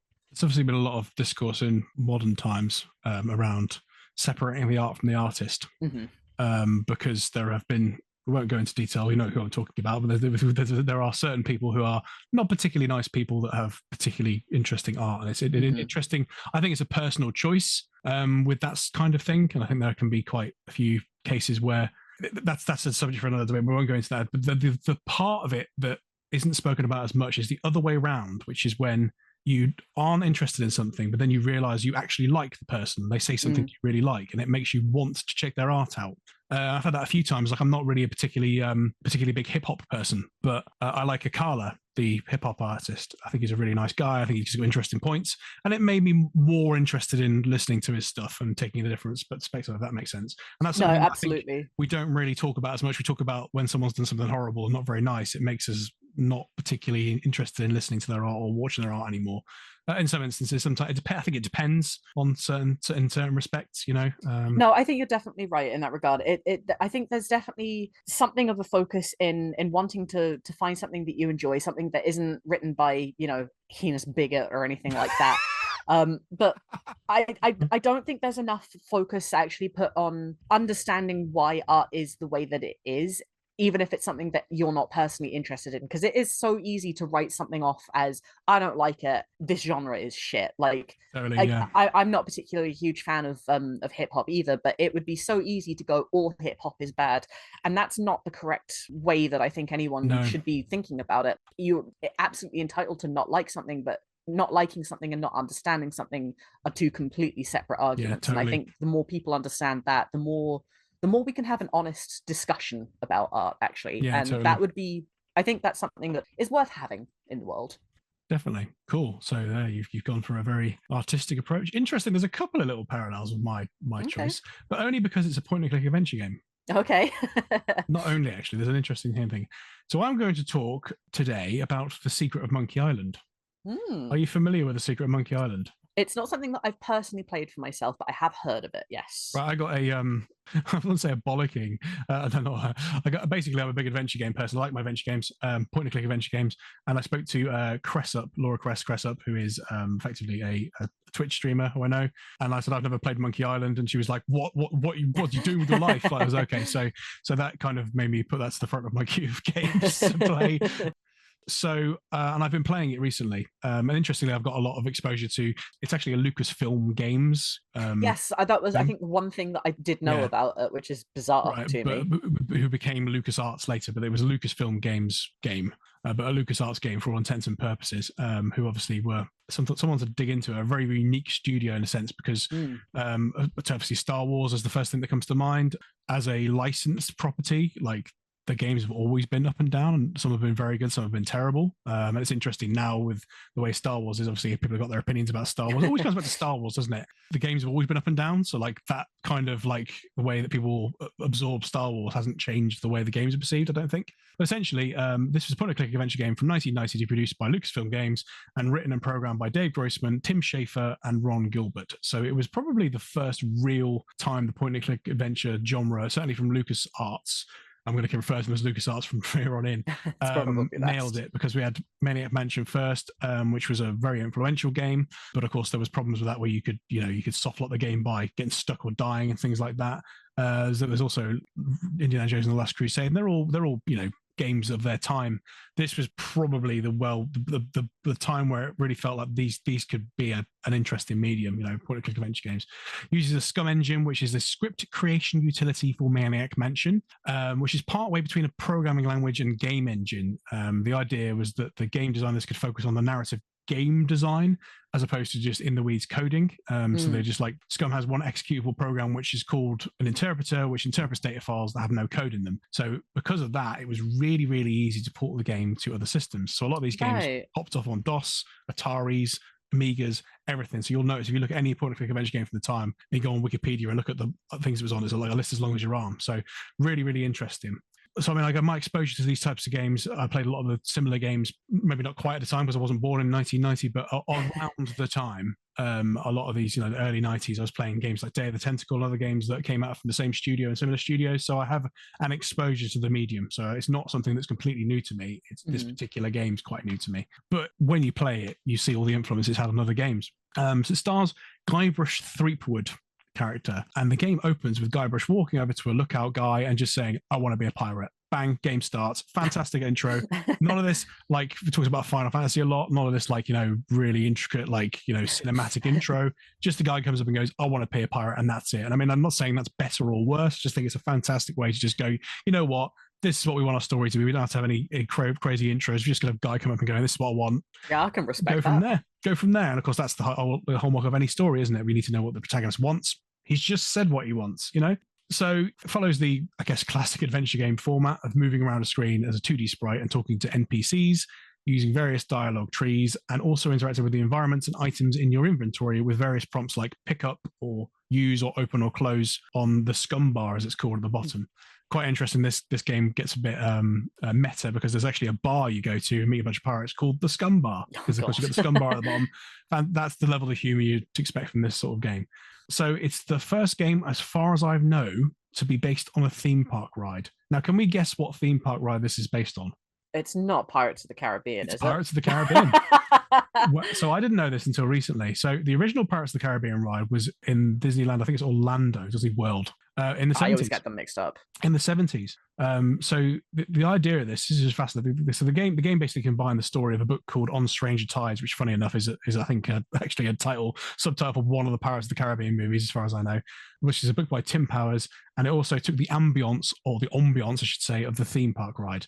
I don't know if you've ever been on the ride. The ride. I have. I went to both Disneyland and Disney World back in 2014. I wouldn't be able to differentiate between them in No. my memory now. Well, I think Pirates was one of the ones that I went on. Yeah. so I went to the Disneyland Paris one back in '99, so before the film Pirates of the Caribbean came out as well.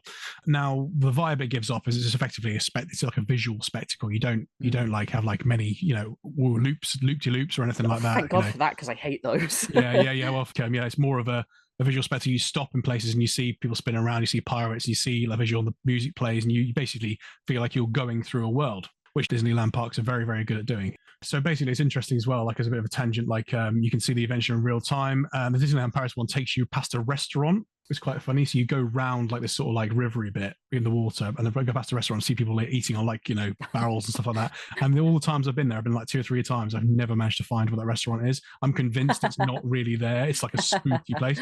All of that. Ron Gilbert wanted to effectively step off the ride and interact with what the idea. That was the idea behind the game. He wanted to step off the ride and go into that world, which is what Monkey Island is, which I think is fascinating. So the game includes cool puzzles. The most notable, at least to me, is the insult sword fighting, where you insult sword fighting, where you need to challenge the island's swordmaster to an insult sword fighting match, I guess you could call it. Essentially, you need to challenge a bunch of grunt pirates that wander around, the island you're on, Malay Island, to the battle to learn their insults and replies. So they'll throw an insult at you. You won't know how to reply, but then you can then use their insult go back at them to then get the reply off them. So it's like a bit of a call and response type thing. It's really, really silly. It's worth checking out. Now, what's interesting is that, of course, the swordmaster uses different insults to you, but you've got to work out what reply fits with that insult, which is really clever little bit of game design. It's quite long-winded, but it's really, really, really interesting and cool. We talked about love triangles earlier. There's a classic love triangle story, but this is more of a like, so Guybrush falls in love with the island's governor, Elaine, who the villain LeChuck also sort of fancies a bit. So it's more of a like, the villain, traditional villain one. Villain's gonna, you will marry me type thing, a very Disney-esque. Probably very Mario and Bowser. Very Mario and Bowser, very Jafar and Jasmine. I'm thinking like Aladdin. That's the first thing that comes to mind. That kind of, you will marry me, and that kind of stuff. So it's not really a triangle, it's more a love arrow because there's no line between. I mean, I've only played this particular adventure game recently, like I say, but obviously like a lot of the puzzles are a bit cryptic now. But if you play it considering that theme park influence and realize that you're building a world as you go, and that's the exposure you should have to it, or, it makes it feel, that frustration kind of goes away a bit because you just got to absorb the world as you go around. Without spoiling it too much, it's also nice to see a love story where the trope of the guy calls for girl and then she plays hard to get isn't used, because instantly, as soon as you meet Elaine, you fall in love.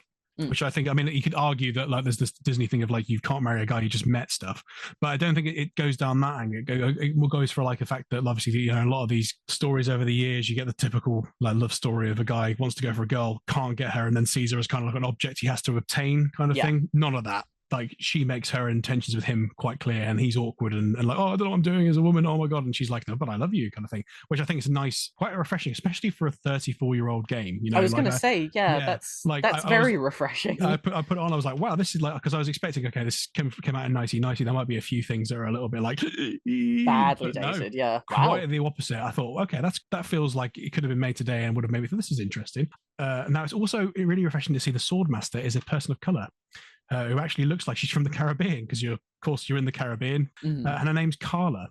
So there's also some quite refreshing parodying of the sort of obsessive behavior. So there's a storekeeper who's I think he's literally just called the storekeeper, and he's an old man who uses any excuse to go back and speak to Carla as he's in there with the swordmaster, and he's clearly got a bit of a crush. But it's basically used as a puzzle where you have to sort of trick him into leaving his store that he's over, and then follow him to where she lives, so that you can then challenge her because she's like an elusive swordmaster, and you can actually annoy her by saying, "Is it true about you and the storekeeper?" So it's like it plays off that kind of like, it makes it very comic as opposed to making it quite sinister. Let's put it that way. Like they're making fun of him for his creepy old man behavior. Now I'll cast the quirky characters here, most of who are just named like things like men of low moral fiber, and the aforementioned storekeeper. You don't really lose experience, like I say, if you use a guide, because obviously you mentioned before, point and click adventure games can be quite tricky with their moon logic. again, the vibe you get, even if you just sit there with a guide playing, you still get the vibe of the world coming in. And even if you watch someone play it, I think with a lot of these games as well, you can observe someone playing and you get the world and the story coming in. I think that's something underrated, actually.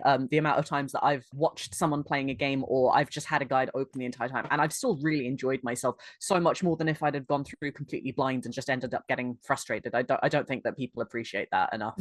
Yeah, it's something I used to beat myself up about because, like, I think, oh, I'm not I playing still it do properly from time to time. But it's like, well, actually, one thing you kind of forget is that when you're a kid and you're playing games, well, certainly my experience was that I was playing, other friends at school would tell me how to get through things, and you don't have that as much nowadays without. I also don't guides. have as much time as I did as a There's child anymore. that as well. So, like, I think it's easy. If you get stuck on something, just go work it out. Ultimately, it's a video game. It's there to have fun. Totally, with. Exactly. So yeah, it's nice to try and work some of these puzzles out as well. Because a lot of the stuff, because of the dynamism of the sort of games programming language with Scum and stuff like that, a lot of the focus was on game design, quote unquote, actual game design as opposed to programming and coding. When you work out the logic of the person who's written it, get a hint for the first puzzle. Once you've worked out what they're going for, it becomes a lot easier moving along. So it's like one of those things where you've got like all these different bits of tree logic to get through. Cheating on one, you gotta get it now, and it makes it easy to move along. So it's not like you're going to have to necessarily look at how to do everything. If you get one little tidbit on how to move forward with the story, it opens up a lot of avenues. Out of interest, what's the age demographic for Monkey Island? I think it's like a 7+ game. I'm not actually sure. Because I've seen screenshots of it before, and it definitely seemed like the kind of thing that was aimed towards younger kids. But it's probably one of those things that can be exposed to younger kids. I don't think there would have been a problem with me playing it as a kid. I mean, there's some spooky stuff in it, but it's not like, say, Day of the Tentacles, very much a game that came out a couple of years afterwards that was very quirky and had a sort of similar, well, certainly had a similar game design style because it's from the same studio. But also like it had a very quirky comic book, not Hanna-Barbera, more like Looney Tunes looking visual. I don't know if Looney Tunes is the right thing, but effectively like the very comic book looking zany kind of like character thing. This is probably a little bit more adult, but I wouldn't say it was like any more so than like Legend of Zelda is. Let's put it that way. Okay. I wouldn't say it was like a 3+ Mario type game. I'd say it was more of a older kids to teen sort of level. You know what I mean? There's no swearing. There's a few things like there's a really funny thing in this where like you one of the people on the island throws you underwater, and there's a line in it. It's probably a little bit of a spoiler, but effectively like you say, I can hold my breath for 10 minutes. Now, if you leave Guybrush under the water for 10 minutes, he dies. So it's like one of those things where like there's actually like a bit of humor thrown in, so it's quite dark and quirky humor. So it's not. That sounds like the kind of thing I would have appreciated as a kid. Actually, LucasArts also made a game called Sam and Max Hit the Road around a couple of years after this, 3 years after this, I think. Which had its own TV series, and that was pretty much, I think, probably cashing in on that whole, boomerang, like Ren and Stimpy era of cartoons. And it's a little bit like one of those things that you could probably appreciate as an older kid because there's a few undertones in it, but like quirky, zany. What have I just watched? I mean, like a lot of the cartoons at the time, like Dexter's Lab and things like that, which were, I wouldn't say they were adult, but they were like they had some. They were for kids and adults. There were some realist elements to it, and there were the occasional wink, wink, nudge, nudge things in there. I think there was a bit of that. Okay. There's also like one little thing on that. Yeah, great humor with characters breaking the fourth wall. And there's silly things like the drink grog has a modern vending machine on the island, even though it's set in the Caribbean and probably the 17 or 1800s, which is quite funny. Which goes with the vibe of you walking around a theme park inspired world as well. You know what I mean? It's really, really cool. There's also something I found out which is absolutely hilarious. The recipe for grog is given in the game as a fictional drink. Obviously, grog is actually like rum in real life, but effectively they're like kerosene, sulfuric acid, which doesn't actually exist in real grog. And there's like a joke between the three pirates that are sitting there drinking their grog, and they list off each of the ingredients as they go, and each of them becomes more stupid and ridiculous, and then they go ha ha ha, and then chug their drink, and it's really, really funny. But it's funny because this was found by an Argentinian news show fairly recently, I think within the last 10 years, which was basically talking about the dangers of drinking in youths, and it refers to the drink as Grog XD because apparently they didn't understand what an emoji was and thought the drink was real. And someone had shared it on a Facebook page, presumably as a bit of a troll. And there's actually an entire article which I can link to you if you'd like to see it, of this Argentinian news like going, "Oh my god, we're destroying youth for this," at the time probably 20-year-old recipe from a game that was just a joke. Now I only occasionally have a drink, but you know what? If they create Grog XD, I'm there. I'm buying the first bottle. Yeah, but no, I mean, like, again, I've been kind of like an extended what I've been playing type thing, but I just thought I'd talk about it because I thought it was really interesting how, again, it's a game I've heard about, it's legendary and influential, all those things, but actually playing the game, I mean, some of the, like I say, some of the mechanics of those games, the early point-and-click adventure games, are dated because they were finding their feet with how to do that. And of course, the mechanics at the time, nowadays, with the internet and with modern point-and-click adventure games design, like it becomes a lot easier to know what you need to do. That's probably the part that's dated, but certainly the humor and the stuff I mentioned there about the characters and stuff like that is actually really refreshing for something so old. I would recommend it if you want to delve into something that's iconic and still holds up. No, that's something that I'd actually like to look into at some point. I never really got the chance to play any point and click adventure games. I didn't actually have a proper like desktop PC until I was, God, I want to say about 14 or so, by which point the gaming market had completely moved on. So it wasn't really something that was viable for me. I mean, I had heard of it. It was just one of those things that I think I kind of assumed it was for kids rather than like I understand that. Slightly older. And that's just based on screenshots alone, which I guess is pretty unfair of me, actually. You might have seen the remastered version as well. Potentially, because there are two different art styles. So you can, in the remastered version, you can flick between the old style and the new style. And the new style looks a bit more cartoony, should we say? Right. Okay. And there's a bit of a divide between the fan base on which is a better version. Of in course, the remastered version, there's voice acting. I personally prefer the earlier style. What's interesting, you mentioned there about potentially having moved on with point and click adventure games and stuff like that. These things, they've never really gone away. There's, you get kind of like lynched on the internet if you turn around and say things like, the point and click adventure genre is dead, because it certainly isn't. But it's one of those things. I mean, they're still making Myst games, aren't they? Yeah, well, there's people, indie developers now who seem to be taking over the gaming industry, which is probably a good thing in some respects. And making modern day classics of these type of games. Really, really good stuff. But of course, what was interesting back in the day was these things were very hard to play even at the time, because of your computer had to be set to a certain value to get them running if you had a PC and stuff like that. It was a bit of a slog to get them working. So the only reason I never played this one was because you never get it to play on the computer. Right. And it used to take us hours and hours to get the ones we liked to play. So, for example, we get a new computer, A Day of the Tentacle I liked, and Indiana Jones and the Fate of Atlantis, which is almost universally understood to be the true fourth Indiana Jones story. They were the two that I loved when we played them on our old computer. And then when we got a new computer back in the mid-90s, right, a new computer, they didn't work, but we'd spend time trying to get them to work, faff around the settings in DOS for interrupt values for sound and stuff like that, because it was a new thing, sound in games, or certainly voice acting in games is a new thing. God, I'm so glad that we don't have to do that anymore. Yeah, it makes it a lot easier now. Now we've got DOSBox and people sitting there like propping these things up. Of course, at the time, Monkey Island had similar experience, but it's like, you know what, I've never played it before. I'm not really want to justify spending hours trying to get a game to work that I have no nostalgia for, so I can understand why it might have passed a lot of people by anyway, even if they were exposed to the stuff at the time. So don't feel bad. No, wonderful. Thank you for that. That's good history to know, actually. Yeah, right. So that's it from me. Where can we find you online, Mol? I can be found on Twitter under @Adramalek. And I can be found at Jack Mol 8 on Twitter, and also 2 Random Words on YouTube. Wonderful. Well, thanks for joining me again this time. See you next time. Toodaloo. Bye-bye, everyone.